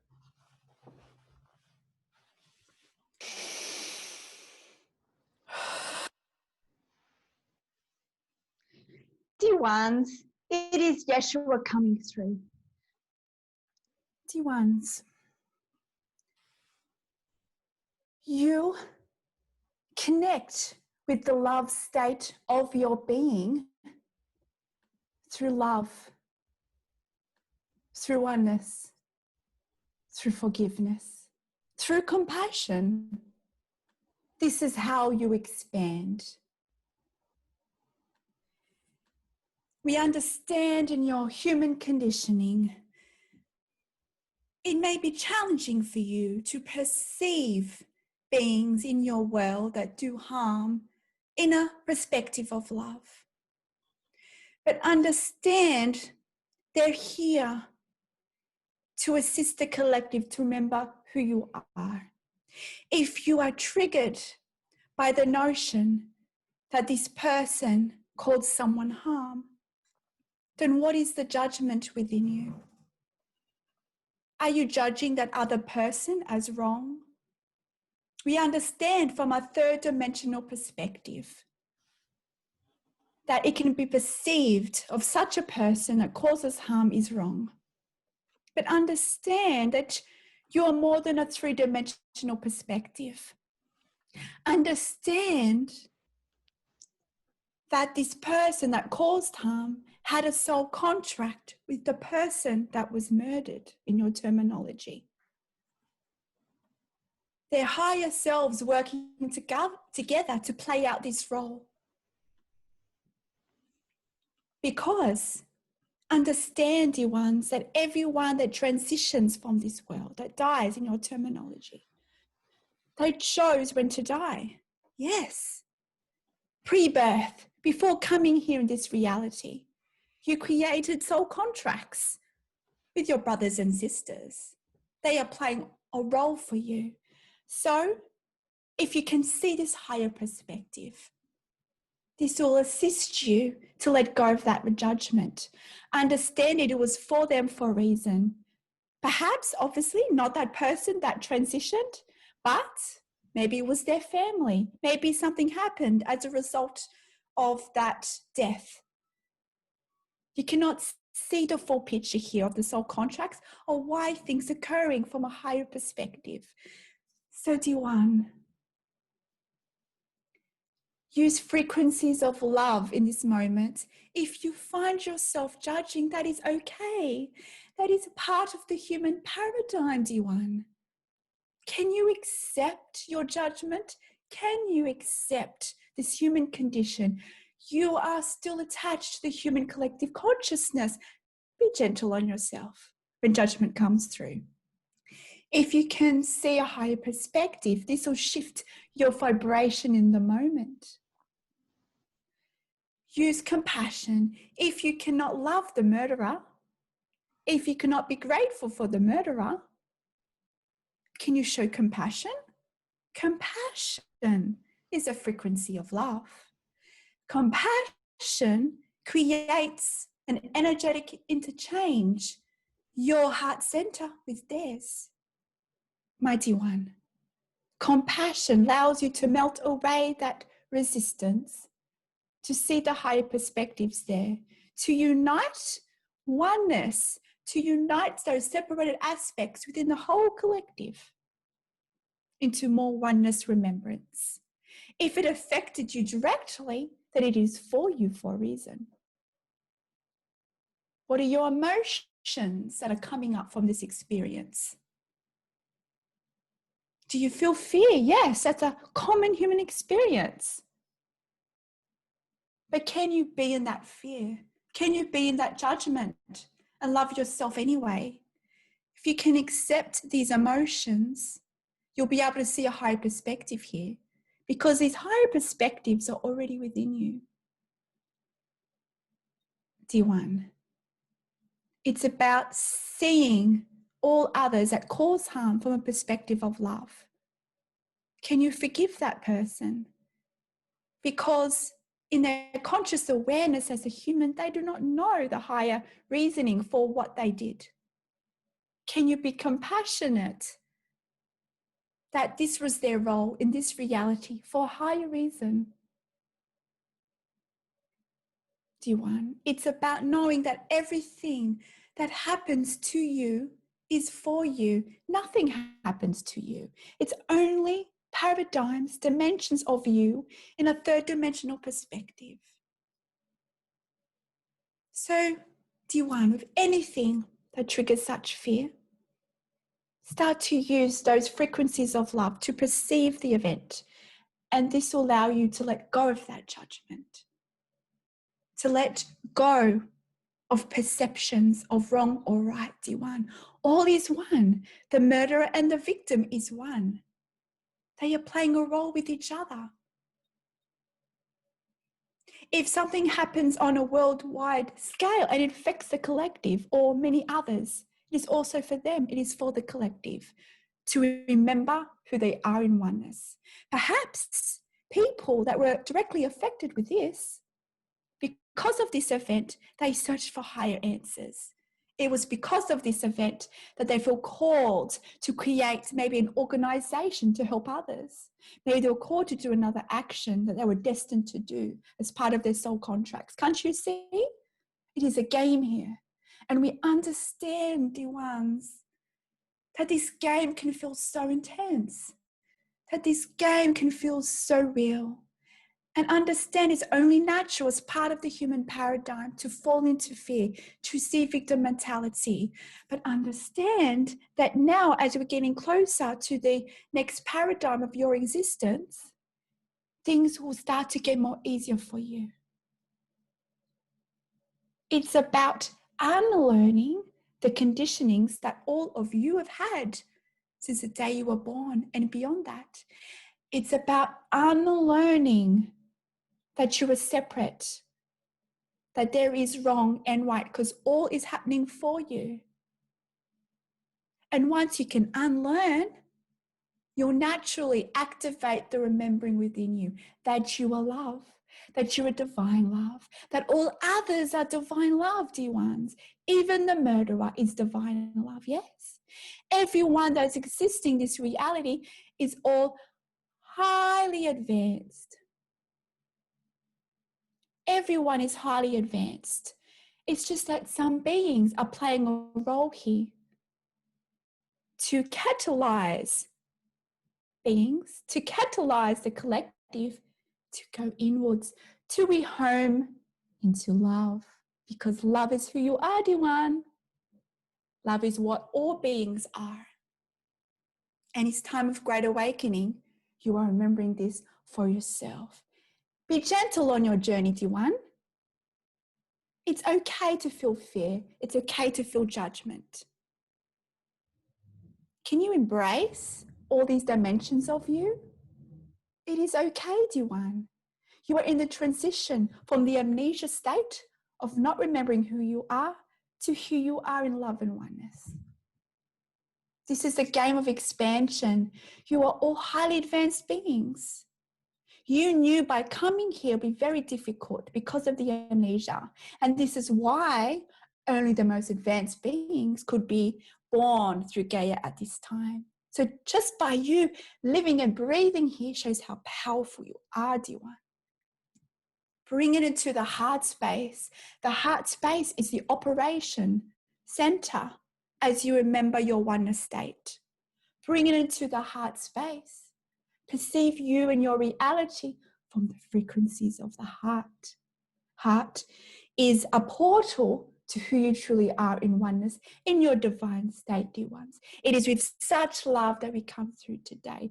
Remember that you are one. Remember that you are love, that all beings are love, dear one. Thank you, Yeshua.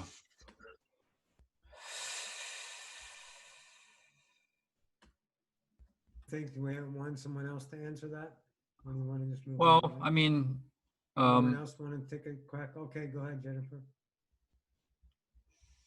So, thank you for your question, and thank you, Yeshua, for your unfolding. I was shown a visual of a dial of a safe, a very big, about 6 feet tall, 3 feet wide safe. It's metal, it's silver, it's metal. There is this dial, and there is this sense of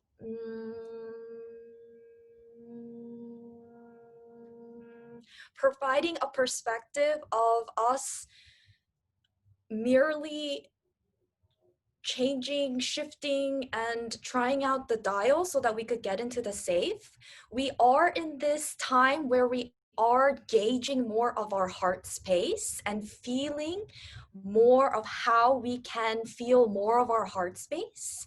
So reminding yourself that in that moment of realizing and recognizing for yourself that you are in a place of invalidating the other, recognizing that you are merely gauging more of your heart space through that circumstance, and feeling We are in the time of more and more potency, of feeling more vocabulary of ourselves and more vocabulary of how to feel in certain spaces. And we are, as Yeshua has shared, we are in the place of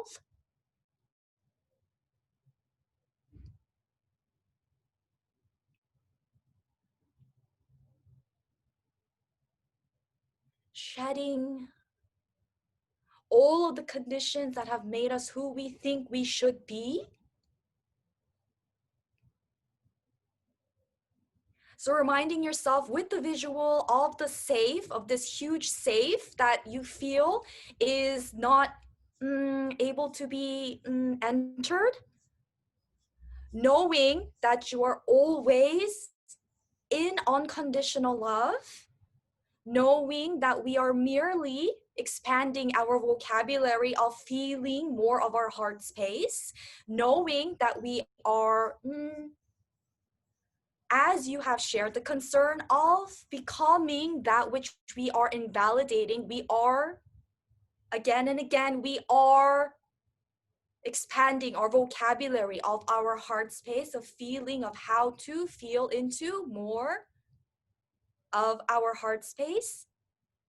So recognizing for yourself, not placing your attention and focus on the unfolding of if or not I will be invalidating the other, if or not I am or will be the vibration of the other, that which I feel I am invalidating.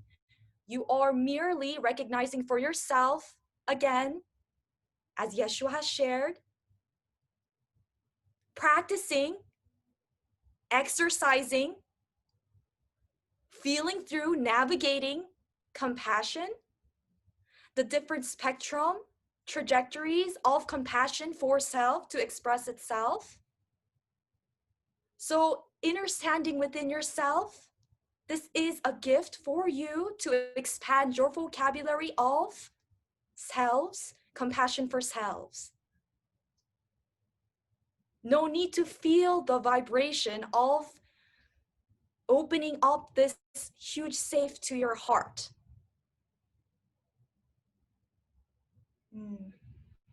Is what came through. Oh, great. Thanks, Jennifer.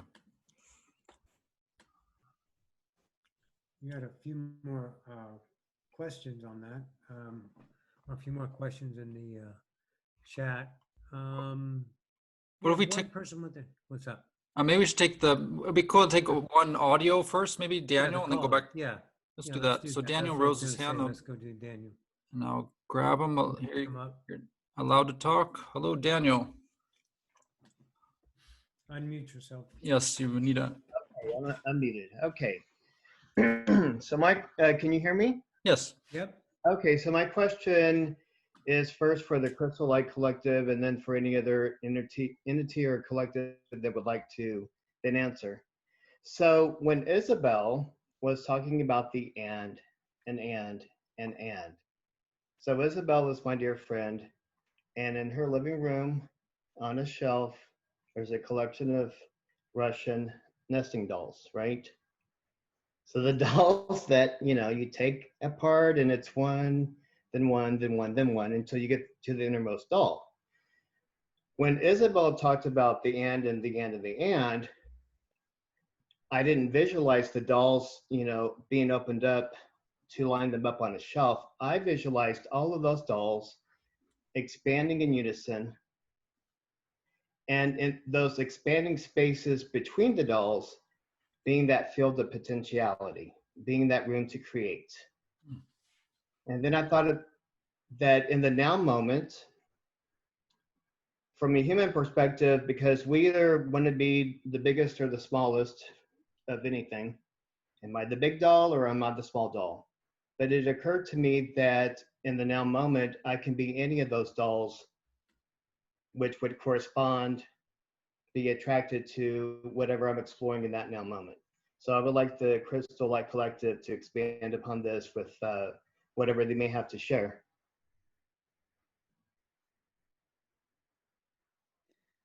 Thank you, Daniel. Thank you so much. So when you were asking the question, I heard field of potentiality right away, and I was laughing.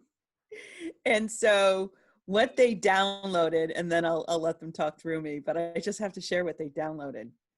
So you know, they often work with me with the tree, right? Which is great because trees are always around, so I can always look at a tree to understand their concepts. But when you're that doll, you, as physical reality, there is a potentiality where you could be a young, old, and any shape or form. However, there are agreements, soul contracts with the soul collective, that in this physical reality, we experience going from a baby to an old man or an old woman, right? And so there's much in play, but your focus, attention on being a child or an old man or whatever in the now moment, you have the ability inside of you to focus your awareness. And so you can play with this. This is what we would say. So the Crystal Collective are here now, and they wanted you to let us know that, yes, indeed, my child, that you can bring your awareness to different aspects of you, of those Russian dolls. That you can even expand upon it because you are limitless. You are a being of love. You are Source God. But we would say, because Isabel, our child, likes to know the boundaries, we would say, there are some constraints that was agreed upon your incarnation as a human being. But these constraints are not as limiting as we would say. There is much potentiality. However, as Isabel would say, you cannot trick the universe. If you believe you are a certain shape or form, well, then you will create it because you are a master creator. And it would take a process, as Isabel would say, to change your shape and form. If you changed your shape and form overnight, you would be too fearful. And so this does not happen in your physical reality, but it is possible, my child, where you are source.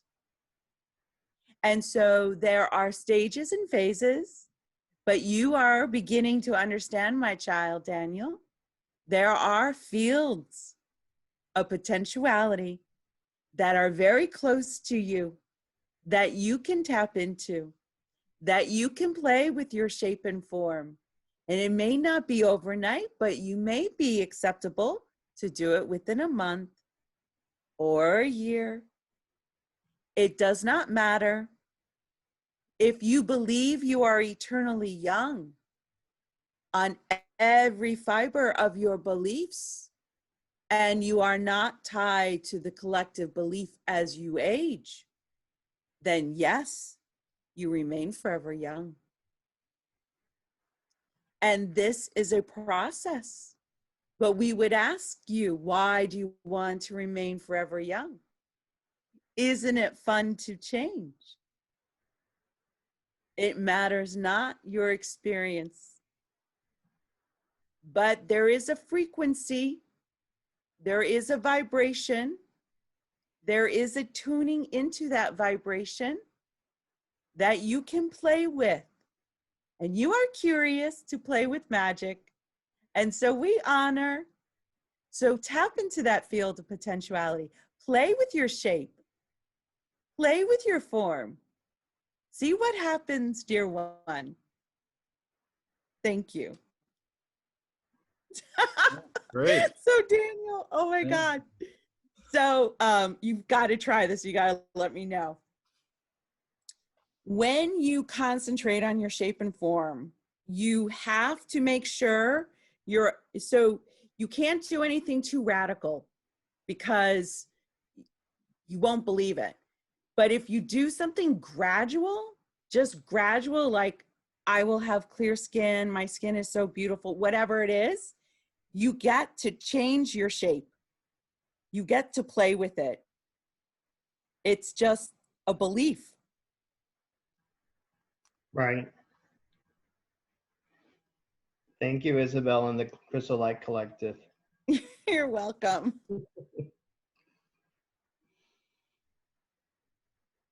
Would anybody else like to say something, or we can go to the next question? Or Kimberly. We will honor, though, anyone who wishes to speak now. Otherwise, we will come forward.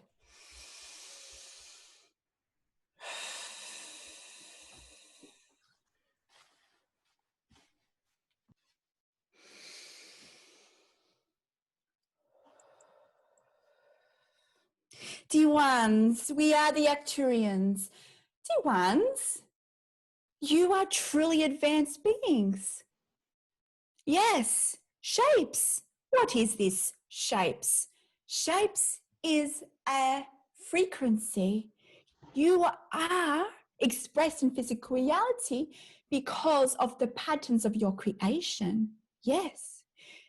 Dear one, your universe, all your physical aspects of who you are, all your multidimensional lives is created through frequencies of sound and light, created with what you call as sacred geometry. This is what shapes your reality. This is what shapes your being. This allows you to play here in this program of physical reality, to allow you to experience this reality in all its programs. Understand that your shape is divine in nature. It is also galactic in nature. It is also Gaia in nature, because you were born through Gaia. Yes, you have your energies within you. You have the stardust within you. You have all that is within you. Mighty One, not just in your ethereal nature, in your physical nature, because there is no separation here, in oneness. Because of this, the changes that are coming into play are allowing you and the human collective to have these activations come online, this dormant DNA, not just in your ethereal bodies, but in your physical bodies. Yes. You are starting to remember that you are not from this earth, that your creation is much more than a human experience. You are, as a collective, shifting not just in consciousness, but in form. Yes, dear ones, you create in this reality because of how advanced you are. Not all worlds, not all dimensions of physicality get to have this experience. You get to create your reality and you get to live it and experience it. That is how powerful you are. Dear one, you will find that with these shifts that are now happening with you all, with these activations that is occurring now within you, your physicality is shifting. You may not see the gradual change, but you are shifting. Perhaps you are noticing a hair color change. Perhaps you are noticing something different about your face.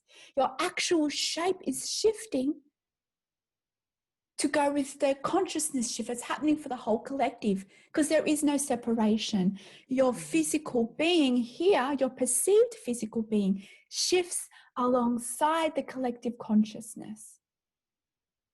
So, to more effectively go with this flow here is to just be present.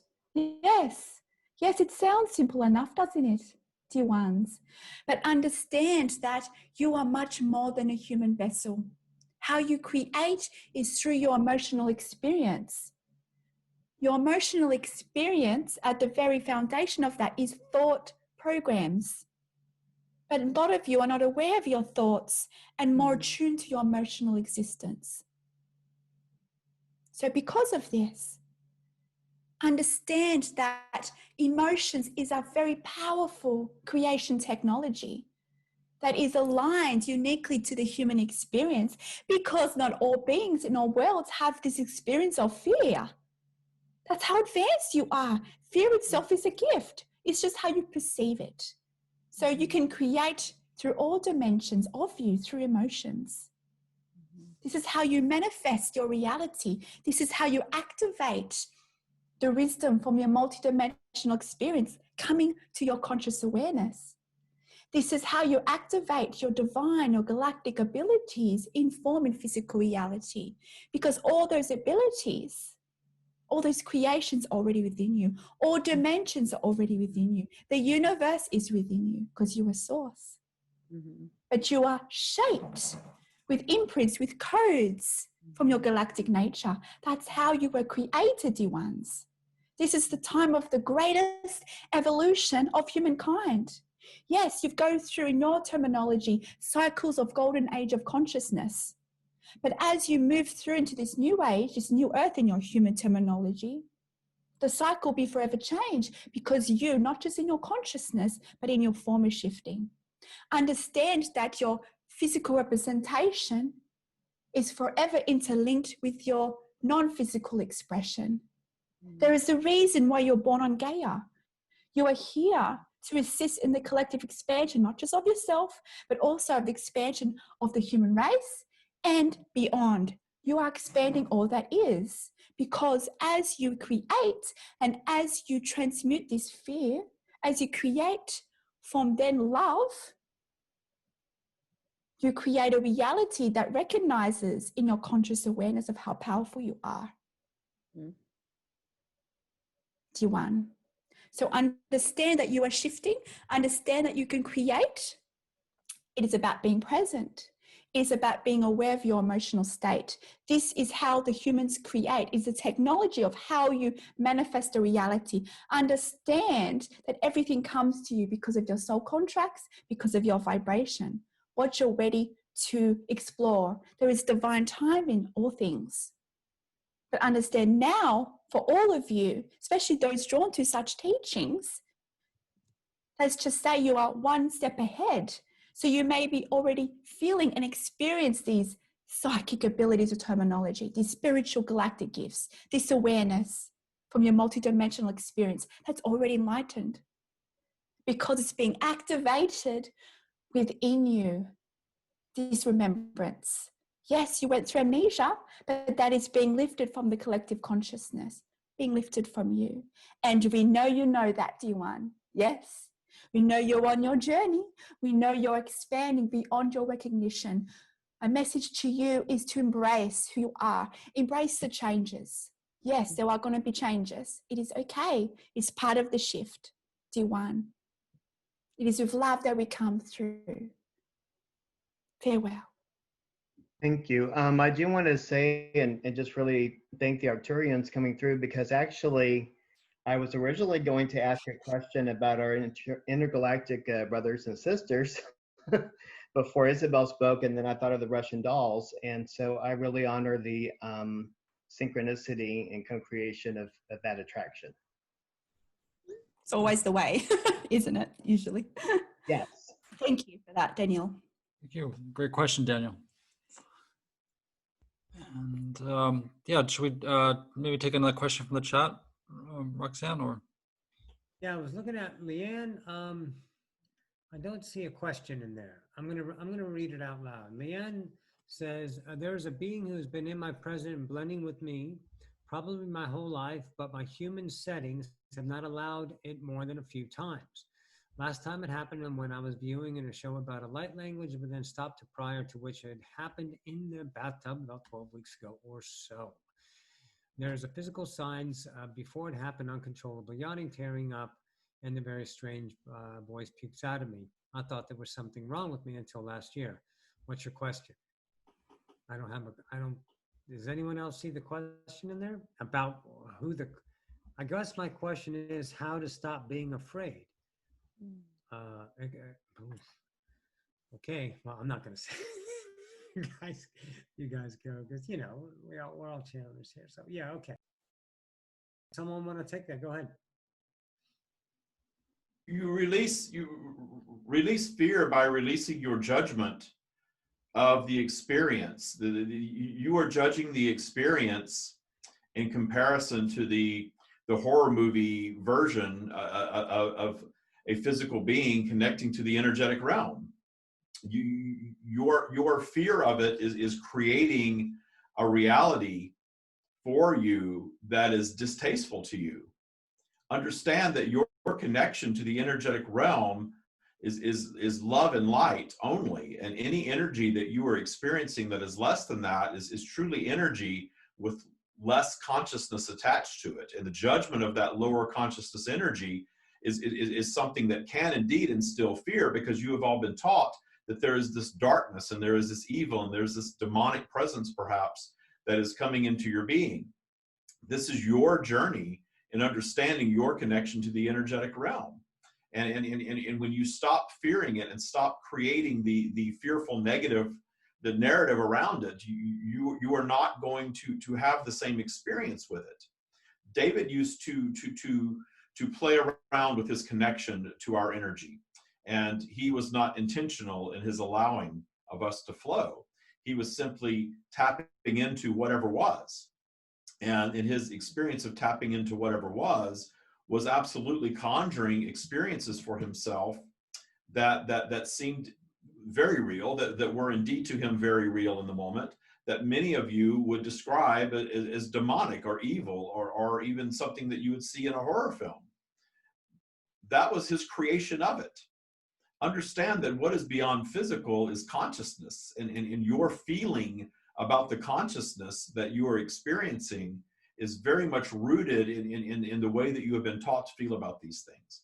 So when you disassociate all of the evil teachings, the fear-based teachings around the energetic realm, and understand that all of the things that you would consider negative regarding the energetic realm, the things that play out in physical that you find is not your preference. You speak of the murderer and things of this nature, bringing harm to one another.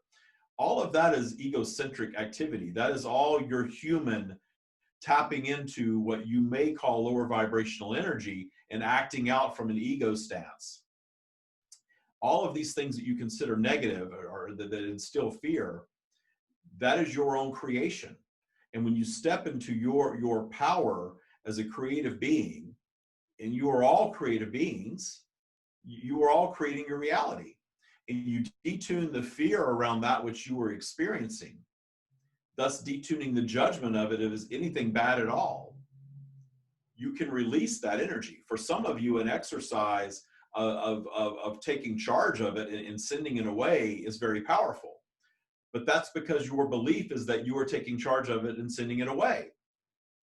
That may be a good step, and then the next step in your path to just simply order it away.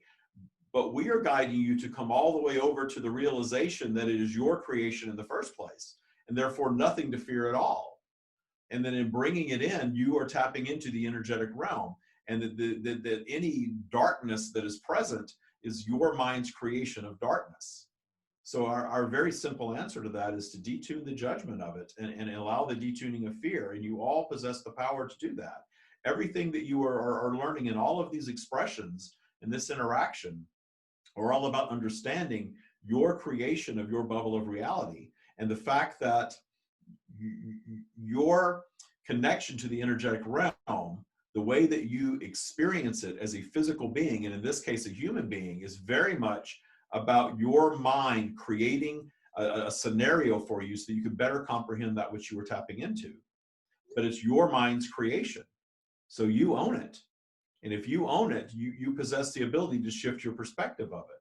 And when you shift your perspective of it, you can absolutely shift it into a perspective of understanding that this is your connection, and that your experience of it is your creation, and that you have the power to make it anything you wish for it to be. Mm-hmm. Thank you. That was Outstanding. yeah, definitely. Good job, David. Maybe we can ask some of the audience members if somebody would like to raise their hand, and I pose a a question to Yeah, if you the channel? guys have that way, or we still have questions in the chat. Yeah, but then we can do one from the chat, and then if somebody But if has anyone inspiration to else raise their hand, they can raise their hand. What do we have in the Q&A? That's Take the next one and read it out and see who wants to answer it. okay. Well, are we here? The one from Jillian, I guess, or way down. That's not the next one. The next one was anonymous about the education system. Okay. Question during channeling: how do you see the evolution of our education systems in the coming years? I'm excited about getting away from the regurgitation of information and leading toward allowing kids to focus on what their strengths are and maximize their creative skills. I understand this will be gradual, but what years do you see this really turning? Thank you. Whoever would like to take that? We will start with this question since we are queued up, if you will, and then allow the movement to another.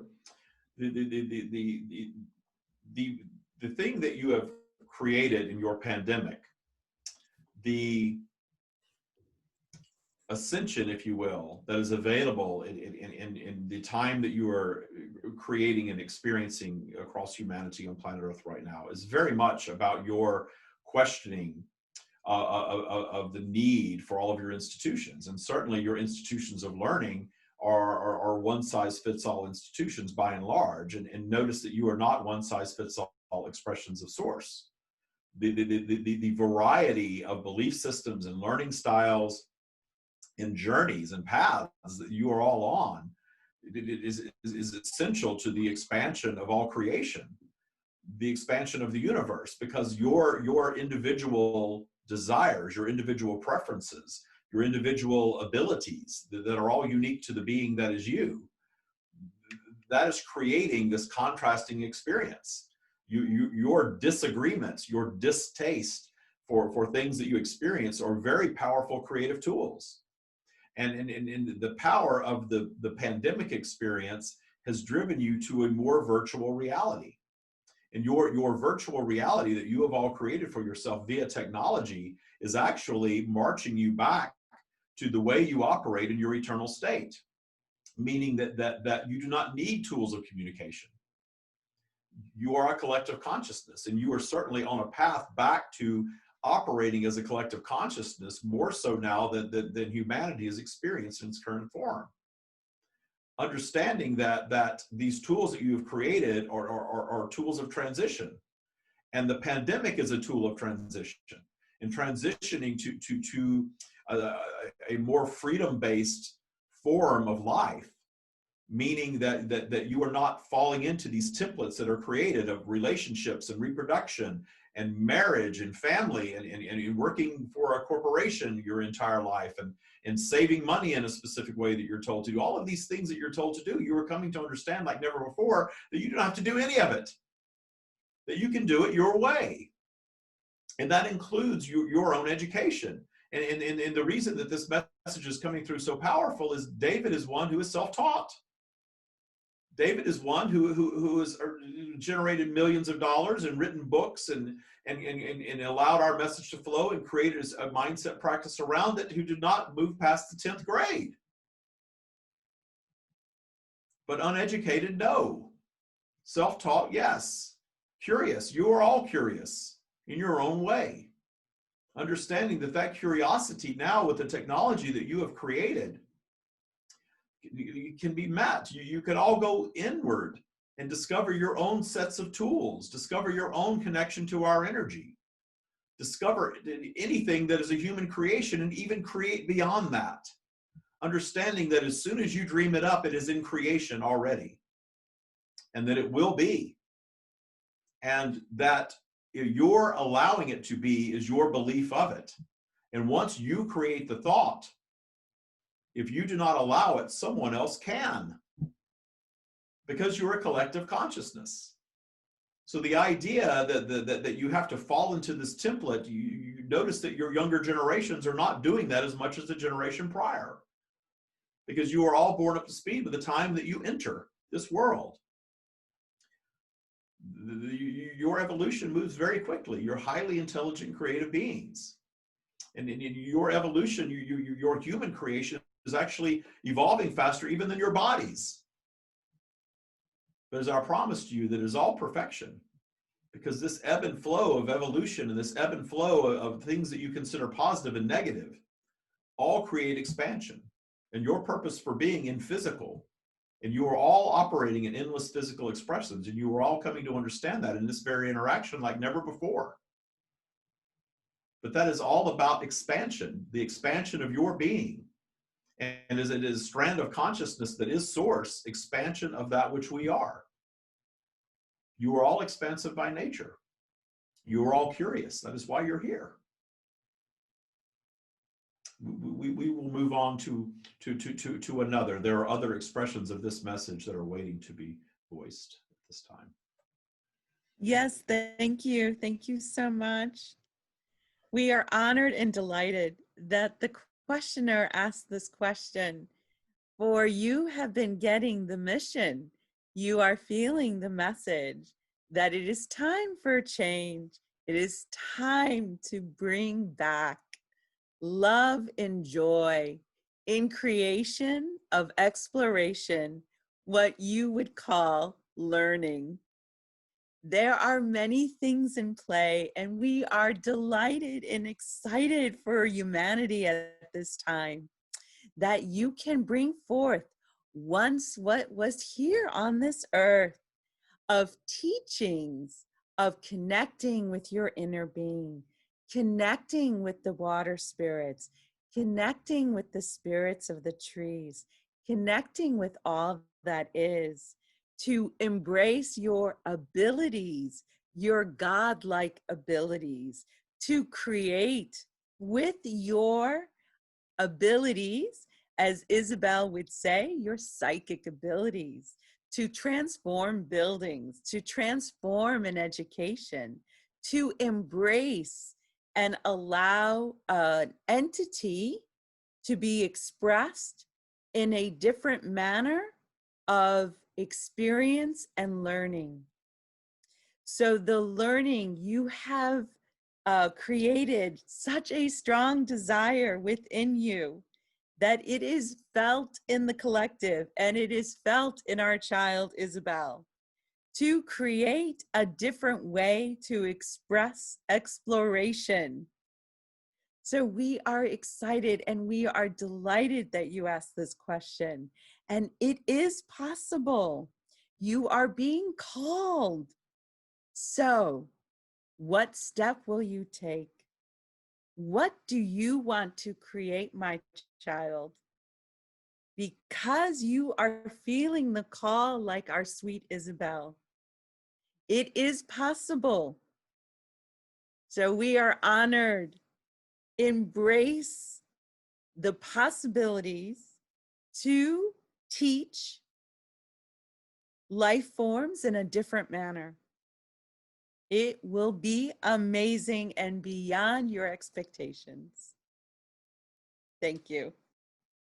Oh my God, they showed me the school. Well, what did it look like? So cool. So it is, okay, so you know, like our schools here on Earth is like square buildings with like bricks and like small windows. Like this was like open and arching and lights, and like it was gardening and it was like painting and it was like so focus created. And then it was just like, and then I saw like little kids like sitting in like little yoga positions and just like learning about the chakras and connecting. And then there was a group like playing with the water. It was so cool. It was like something out of a movie. It was Nice. so neat. Love that. Yeah. There's also a side note with the channeling. It's important to kind of realize that I know that Jennifer and Isabel are very visual in their, you receive downloads as images and then you describe those images. And Yeah. so I find that, I think a lot of people also watching have that experience too. And I think you can train that and it's a very, it's a way that non-physical communicates, definitely. So, Yeah. does anybody else want to add on to that, or should we go to another question? Okay. You think, Roxanne, you want to read the next one, or? Yeah, let's, I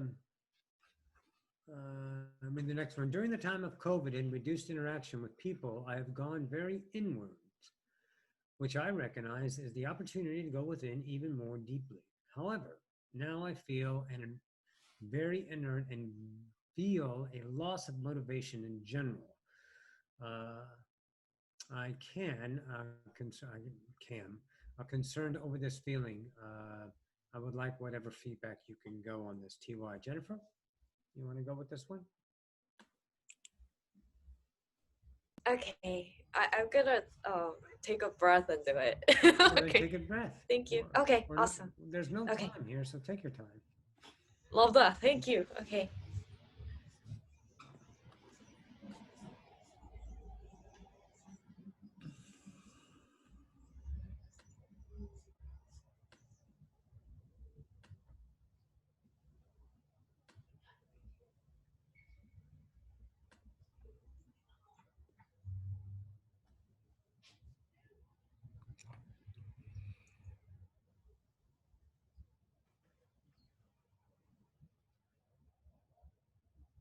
Within.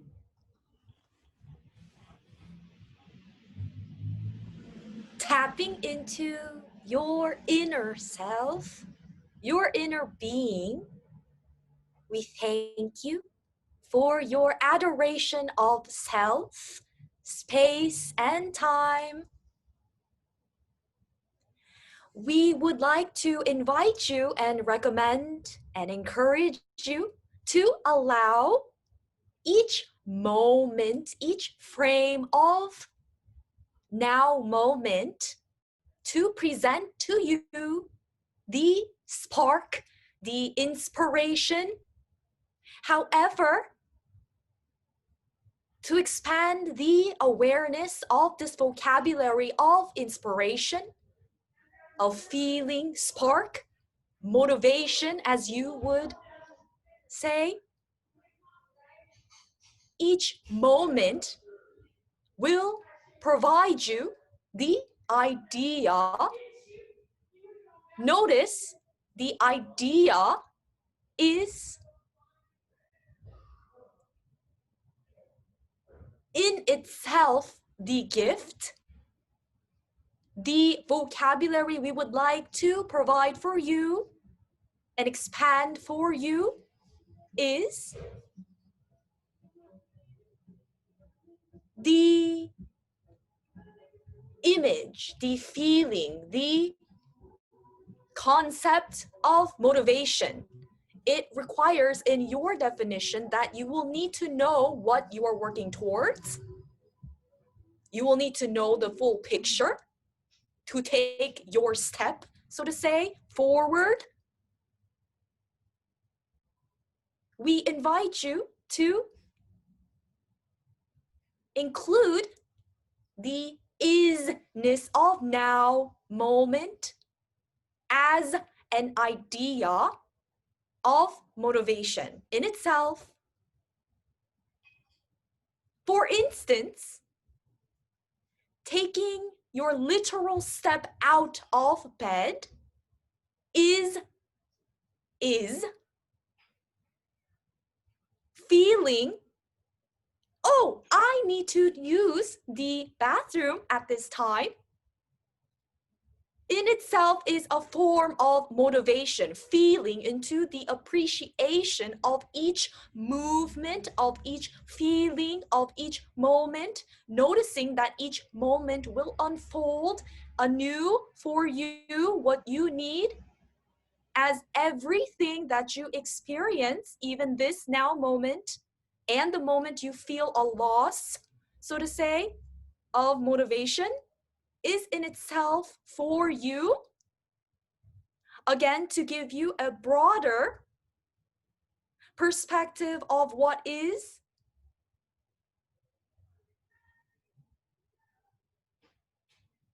It is merely you experiencing all spectrums of feeling, noticing you are including both the absence and the abundance of experience, of you feeling more of these each unique steps forward, backward, sideways. It is all a part of the dictionary you are putting together for your index of experiencing this life as a human. So recognizing this loss of motivation is not a place of stagnation. It is actually included in your dictionary of unfolding your infinite, abundant creatorship within. So we thank you for your step, leading 2 steps forward, noticing that you will also take a backward step, noticing also that you are expressing yourself and your infinite creatorship, noticing that deep appreciation within of recognizing yourself, of where you are at and where you are.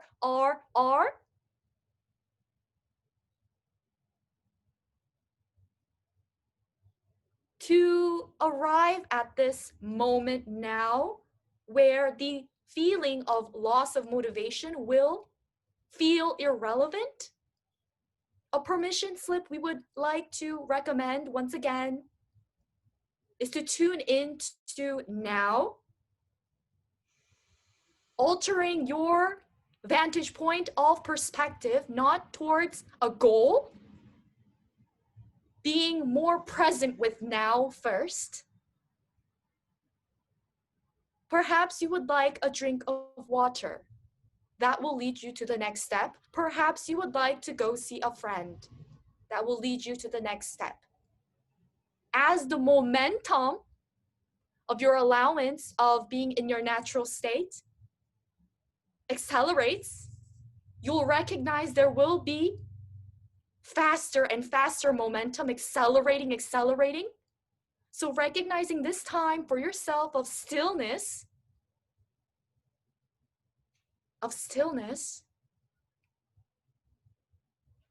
is serving you at this time. And we thank you for being here with us now. Thank you. Beautiful. Would anybody like to add something to that? Kimberly.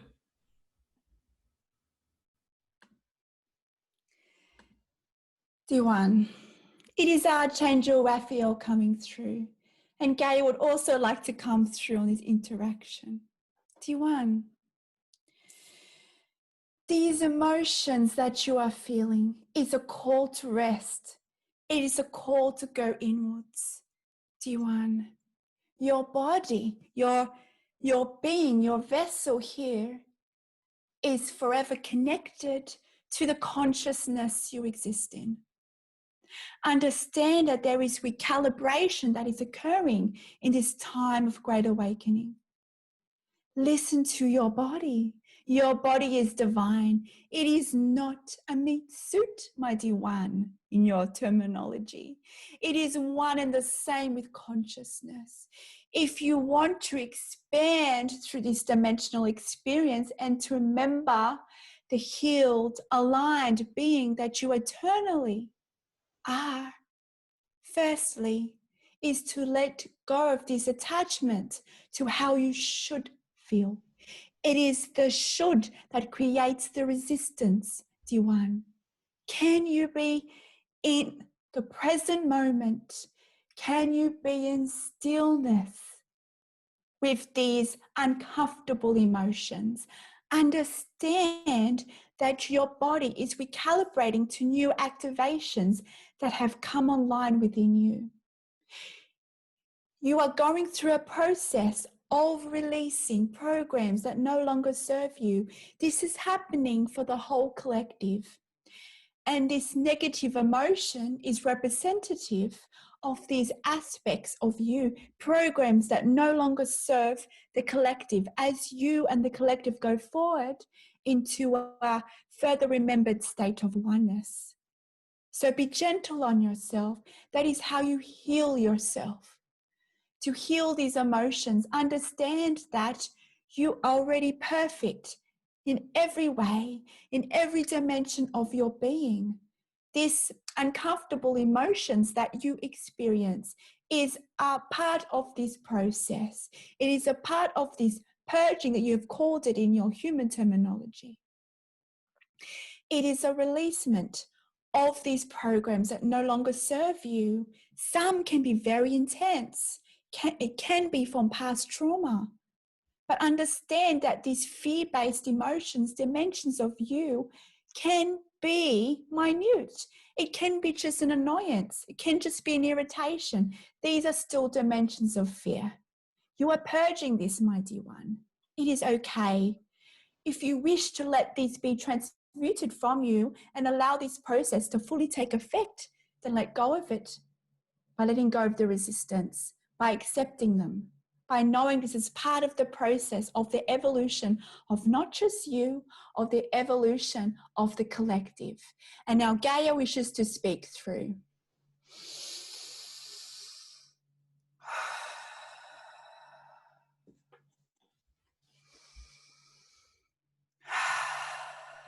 D1, it is Gaia coming through.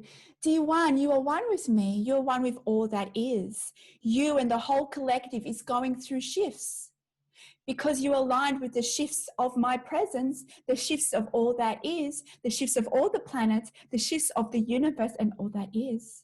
Everything that you need is within you, and all the tools to assist you to allow these purging symptoms, these ascension symptoms, to allow you to recalibrate to who you truly are and this new version of you that is waiting to be brought forth in your conscious awareness.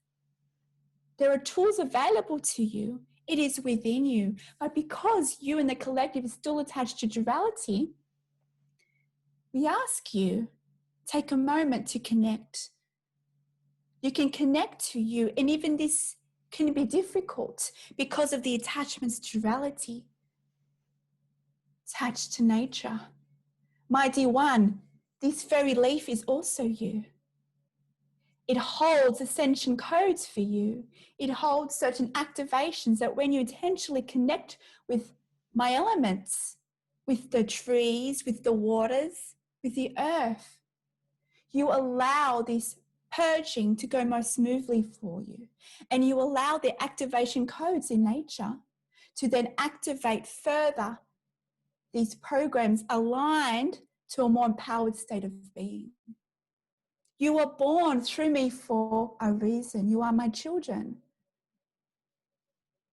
The sustenance here is in your very environment. Yes, it is all within you. I am within you. But because you are here in duality, you are attached to external tools, external technologies.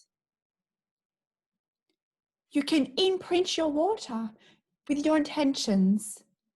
You can imprint your interactions with all Earth's elements.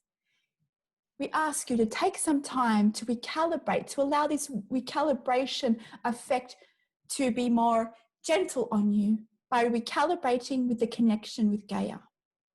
We ask you to go barefoot on the earth. This will assist you. If you have no access to certain elements in your environment, can you go outside? Can you open a window? Can you feel the wind on your face?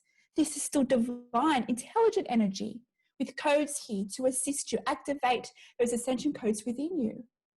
For it's all one and the same. You are not separate, my dear one. You are born of Gaia. And because of this, you have all these imprints within you, these activation keys, so to speak. So understand that it is through the grounding process, dear one, that is most beneficial to you at this time and the collective. My dear one, There is no separation here. Play, dear ones. You are creative beings. Can you make your intentions? When you drink your water, can you make your intentions? You can imprint anything because your intention is energy, dear one.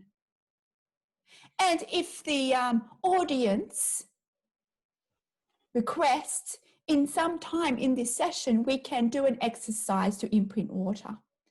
But my dear one, understand that you are shifting for the better, but understand the better is your internal state of being. It's just an unremembered state, dear one.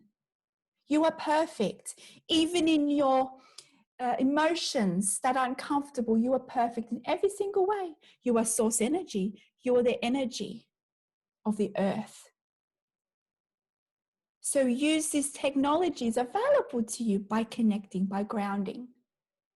Dear one, you are changing. Your very vessel is changing. And this is why it's most beneficial at this time to connect with myself and all the elements that you have labeled as part of Mother Earth.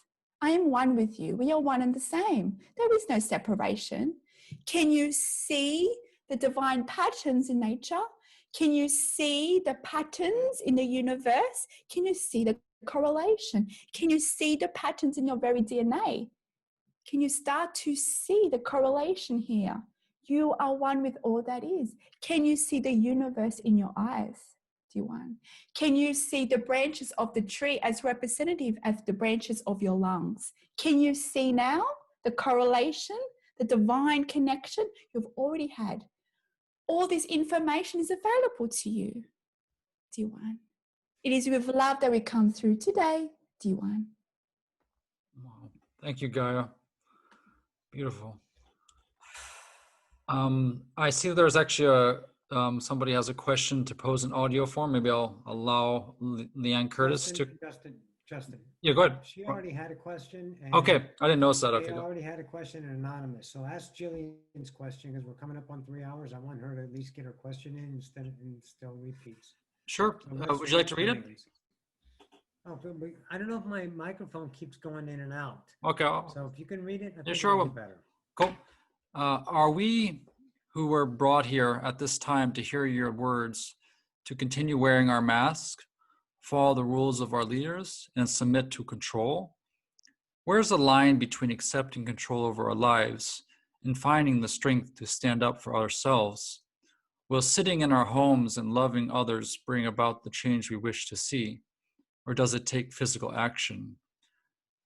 Would anybody like to start it off?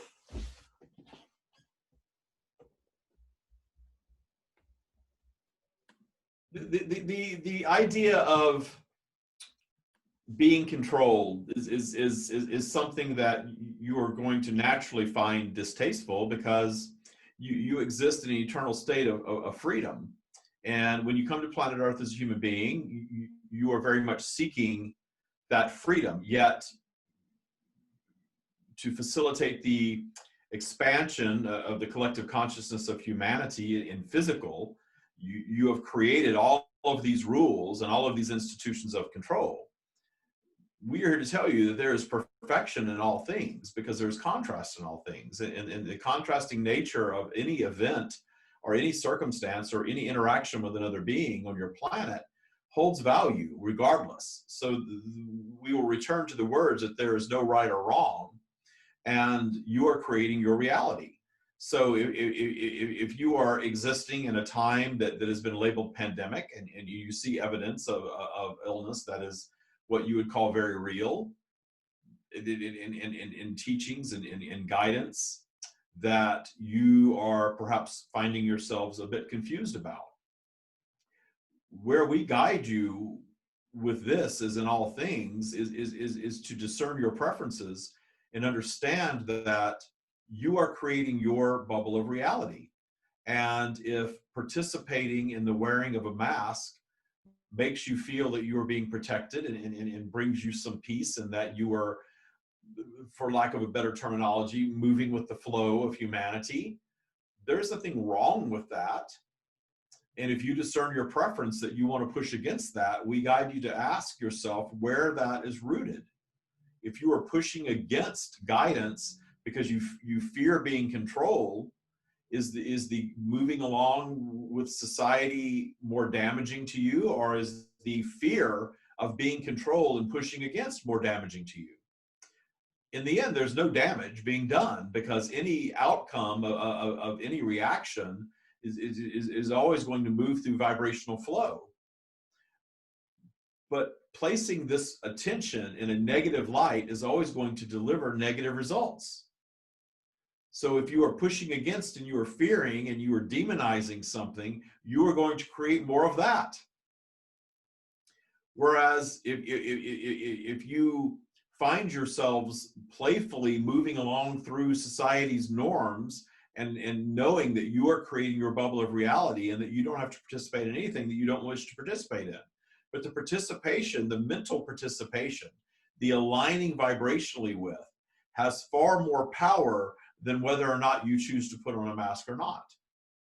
So your reaction to the rules holds more power over what's next for you in your creation of your reality than the actual action that you're taking, always. Thank you, Stream. Would anybody else like to add to that? Yes, we would just like to say something. Our dear one, we also sense that you are asking for permission to follow inspiration and go within and see where are you fearful or in love. But we sense more love within you, that you would like to act, but you are perhaps confused if you are trying to control yourself by not acting and putting that control outside of you.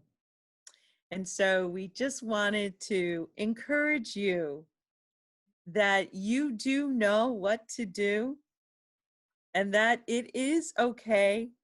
And we love you tremendously. Be brave and courageous. It's all okay. As Isabel would say, it is just but a game. So play. Go ahead and act in love. It's okay. We love you tremendously. Well, thank you. Nice. Anyone else, or should we move to another question? That was both good perspectives. Now we can go to the live listener, because I will be put it back in order. So Okay. Leanne, we're going to bring you up live. Yeah, Leanne is exactly. Are you doing that, Roxanne, or I'll promote Yeah, her? I think she's up there. She has to unmute herself now. She's looks like she's there. Okay. Hello. Yeah. Hey, Leanne. Can you guys hear me? Yeah. Okay. Yes. I just, first of all, thank you for everybody for showing up, panelists and attendees. Awesome gathering. I live with a 97-year-old woman who is, I will use the word disintegrating from a main focus in our third dimension into being simultaneously in the all, like experiencing what I understand with Leanne's intellect as being experiencing all of herself simultaneously. And it's been fascinating to watch. Do any of you have anything to speak to the process of leaving this plane of action as the idea that would be this one part of her grand higher self? Is there anything that you guys can shed on this process for me?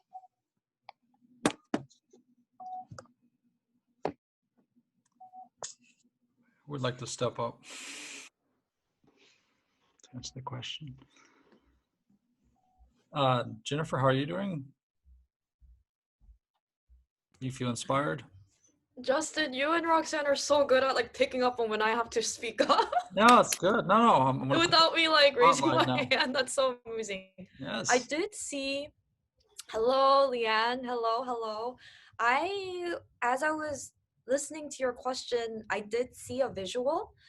So what they shared with me was a very colorful visual. It is a triangle. This triangle, as I place my awareness on the triangle, it's this big. As I place my awareness on this, it as you said, right before you said your the individual that you are residing with, she is able to go you said she's able to go either deeper. You said something about like she's able to enter like different dimensions or something. Oh, as These you were are saying, all of her lifetimes, all of her personalities, and all of her experience in every single life, I feel, is present. yes. So right before you said that, I saw a visual that's very energetically very representative of what you shared. So what they shared was, first they shared the energy of her. It's a triangle. Each side of the triangle is a different color. This color, so I see it as there's black space, and then there's neon bright color. There's green, there's red, and there's yellow. And when I brought my focus to it, it shifted into a different angle. So it goes like this, and then it does this, but it's a different layer, and it keeps rippling. And then as it's rippling, it's getting smaller. So it looks like if you were to see a very narrow, it's like the shape of an Eiffel Tower, but it's an upside down Eiffel Tower, and it's like the triangle gets smaller and smaller because it's going further and further deeper in. But it when I'm looking, it looks like it's an upside down Eiffel Tower, and it feels like it's like a warp, like a time warp or something. So hold on, let me ask what this visual means.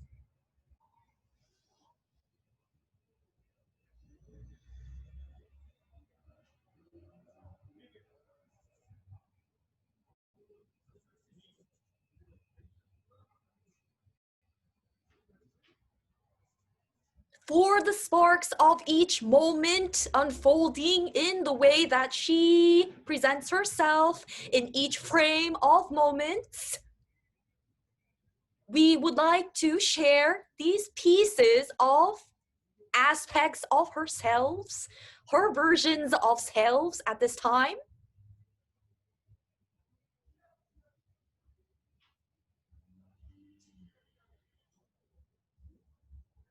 Journeying into more each moment she feels, each more moment in now.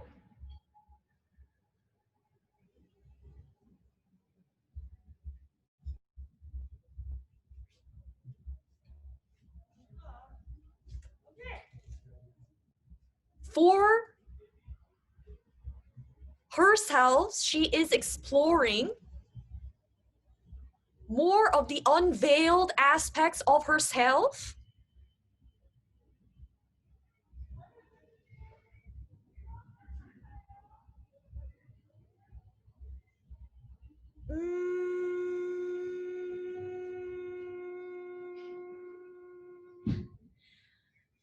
So, they're showing me so many things, so many, like, it's so vivid.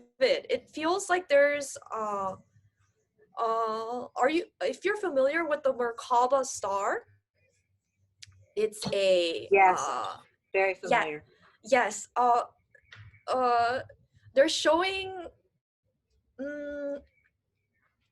what's going on in her consciousness right now is she is experiencing in her waking state, she's able to feel three Merkaba stars all spinning, one spinning this way, one spinning this way, one spinning this way, and it's like very accelerated and it's very exhilarating. And she is tapping into a dimension where she's able to, it just feels very accelerated, and they're just sharing that she's having a lot of fun, and that there is this need for her to scribble. Is she able to like write or something? Is she able to like pick up a pen or I've something? been putting her in front of her piano. She's a composer, and I Okay. will put paper and I will put music paper and a pencil in front of her. There's just so much. Yes, so much. I feel it every day. I know. Yes, I'm trying to share what's coming through, but like the energy is, there's so much momentum and acceleration, and it's all in waking state. Like it's like when she's conscious, she's able to tap into it without even realizing it. And so there's need. They're sharing that she needs to be like scribbling or something. She needs to be yeah, so perhaps having her pen, paper, something. Thank you, There's a because lot what of she does with her hands, she's constantly grabbing her and fussing with her sheets and pulling her sheets, always using her hands. When she was able to use the toilet, she would shred the toilet paper into confetti and fill the bidet. I mean, always with the hands, fussing. Yeah, And just I understand to a point what's going on, but thank you so much for your help. Like, because I don't see what you're seeing. I feel it, but I don't see it clearly. 3 more kavas spinning in different directions all together, and she's feeling all of it, and she needs to be using her hands and like scribbling. She needs to be scribbling. It doesn't matter what she's doing. She doesn't have to compose us. She just needs to be scribbling right now. I don't know. Thank you. I understand everything you said, and it means everything to me. Thank you so much. Thank you. Well, that's great. No. Wow. Yeah, we're actually at the mark now.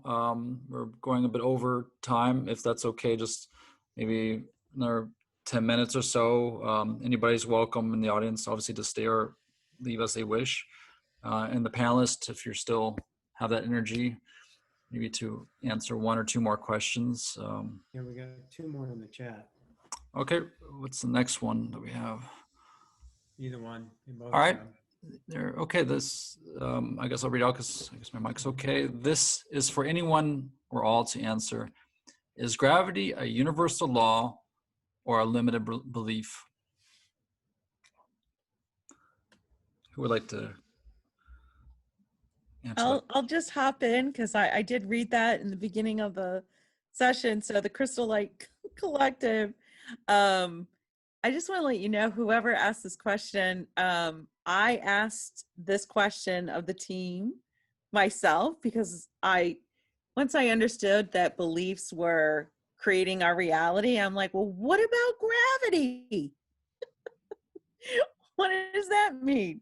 And so, yeah, there are dimensions where gravity doesn't exist.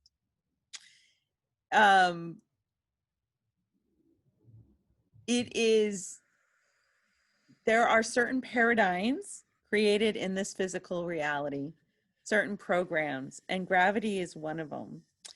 But it is a collective belief, and I'm a software engineer, so I would just say it's part of the program of this experience here on physical reality. But it is not a law, if that makes any sense. So if you want to not experience gravity, you can go within and go to a dimension where gravity does not exist. Because all possibilities exist and nothing is defined. And how cool is that? Because like you think like, okay, you know, there's rules everywhere, but no, it really is all possibilities exist. So there is places where there is no gravity. It's not even a law. But in this paradigm, because I'm like, oh, son of a gun, in this paradigm, it is coded. in our physical experience. I hope that helps, and I hope that made you laugh. Awesome. Does anybody else want to chime in? Did David disappear?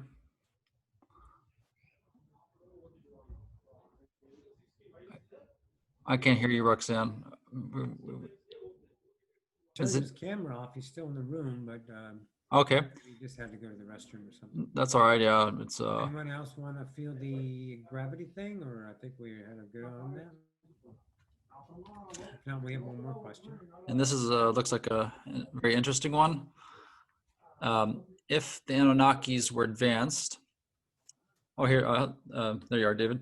I'll read the question from the beginning. If the Anunnakis were advanced enough to travel through space, as well as engineer hybridized new species, why didn't they use AI robots to mine gold? Why create a space species? Who feels inclined to tackle that question?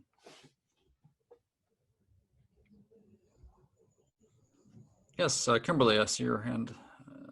Let me unmute yourself though. Unmute yourself. Yep, we can't hear you.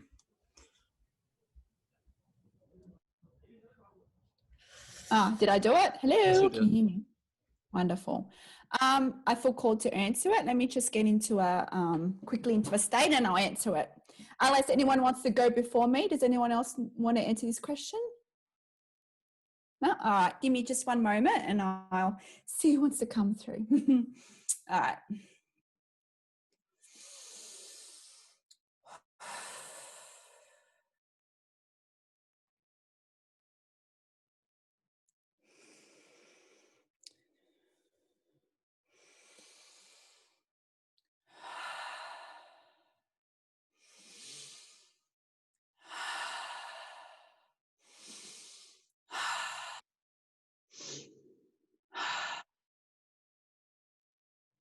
It is the Palladians coming through. What a wonderful question, dear one. Yes, you are a curious one because you already have the insights to who you are. And this is why you seek for your perception of how we were created and why different realities exist and why the human experience is necessary. Well, my dear one, is all part of the divine plan here.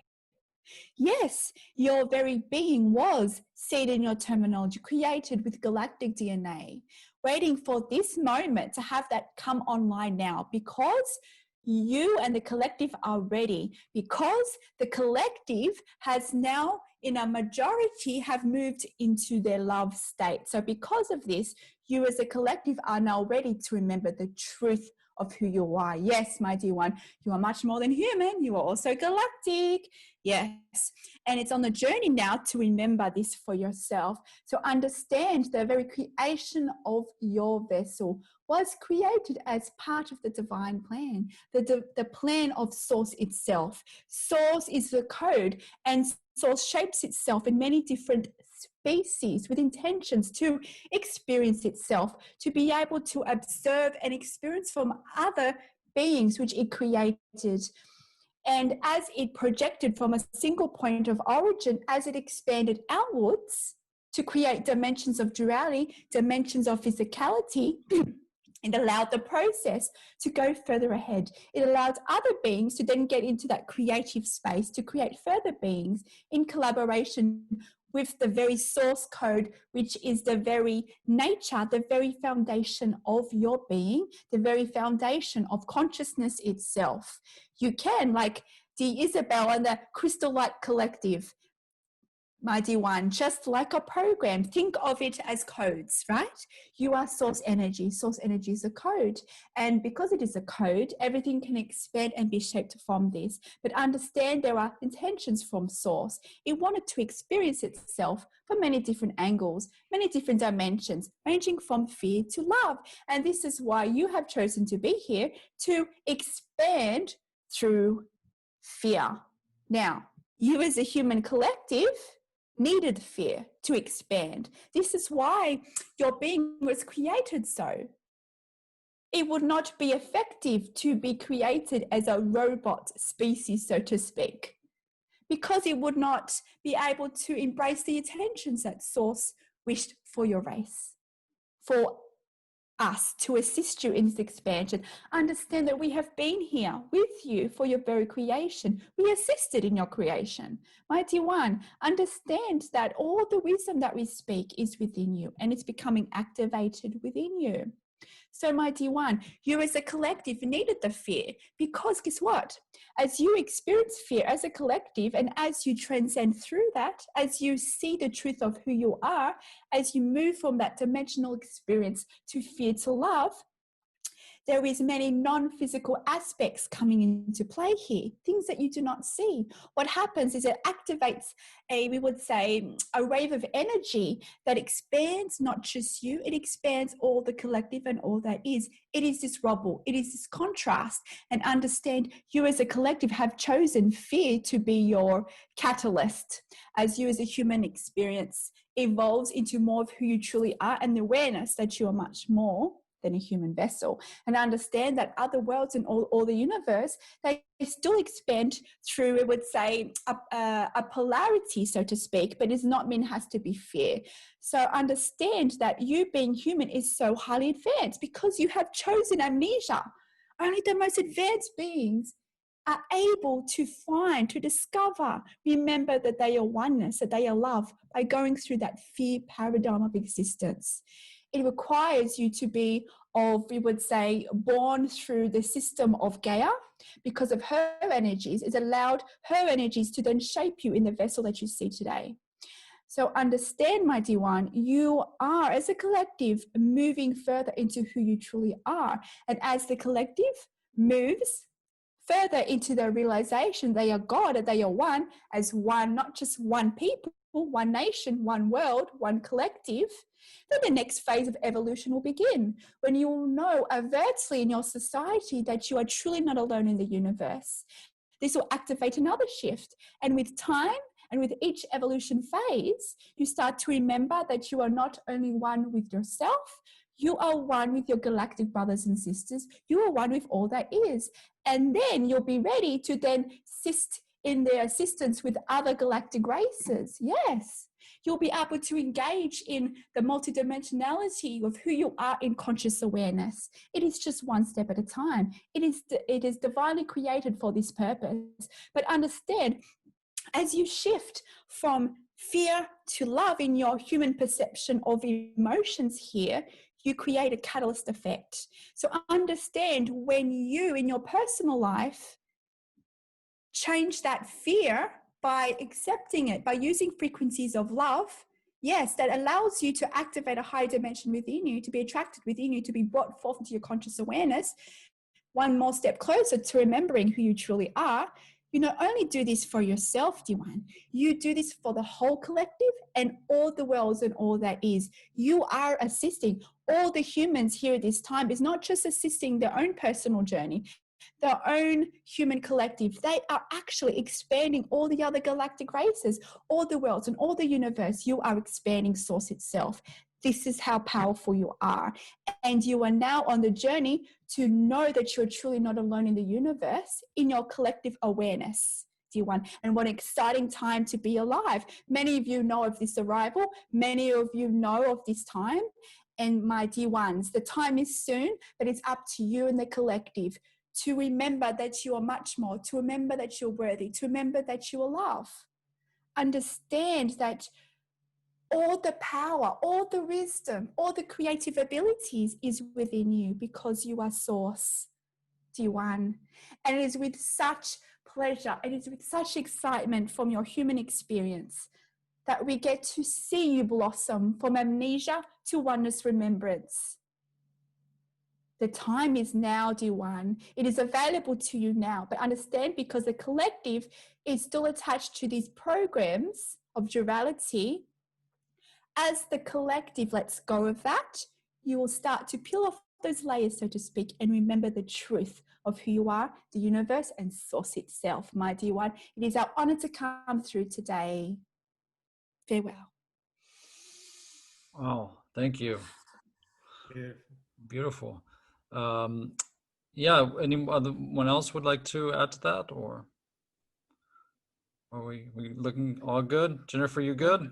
Let me say something on Yes. that. Jay, you never met the Anunnaki, and you never heard any idea about the Anunnaki or about humans being enslaved by the Anunnaki. And then it came as a reality, as a choice, and you accepted that as a reality, and therefore that relationship with that fear is your reality. So you're creating, as everyone said tonight, your reality. So if you would understand the transcendence of that fear that Kimberly and her collective just brought forth, Pleiadians brought forth, that you're relating to that to change your point of view. So you're taking a story, creating your reality through a polarity point of view of consciousness, because you're birthed in fear just because you were born separated. Now you're experiencing yourself as that evolution. Now you have a choice. You have awareness of the Anunnaki in this reality, enslaved humans as a preference, or in this reality that was a story. It's up to you.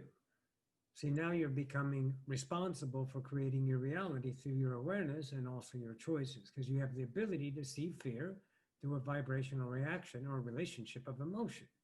And you also have the ability to see motion without emotion, which lies in the memory. And the emotion says, awesome, look at me evolving. The emotion says, oh, I'm a victim. Why did they do that? Why are the humans? It's a story, kid. Find it in you and be okay with the truth of your new evolutionary self. Make sense? Love it. Great. No, I think that's a good note that to wrap things up with. Bit of science fiction in the end. I mean, yeah, well, it's I love the aliens, and I'm looking forward to their arrival. They're already here, I know, but you know, a little bit more. Yeah. Show. Yeah, I thank everybody for being part of this, the audience and the panelists. And tomorrow is we have 3 coming up: Gary Temple Bodley, Tyler Ellison, and Roxanne, who's going to be this time functioning as a channeler. And I think Alan Steinfeld will be able to come tomorrow. I don't know. I think he did give us a note that he'll be there. Yeah, it's going to be fun, and I hope everybody learned something, gained, expanded, and I know I have. And yeah. Yes, thank you. Thank you for all the questions and being in the audience and making new friends. And I know David had to leave, but it was just so fun to play with you all, audience and channelers and panelers and hosts.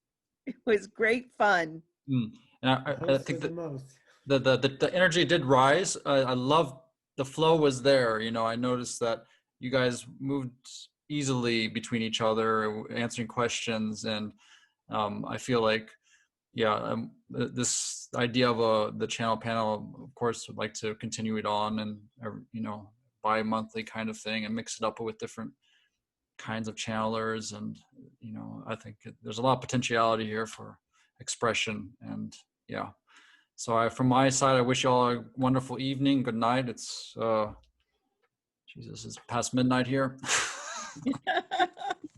And yeah, it's past my bedtime. Morning. You just got up. Relax. Yeah, it's all good. It's all good.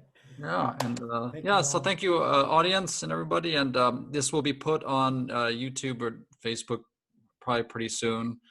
And yeah, I think there's something in there for others to see as well. Everybody. Yeah. They touched on everything See you there. guys tomorrow and choose to come in. Love you guys. Definitely. So everybody. Love you guys. Thank you, everybody. Love you all. Thank you. Bye.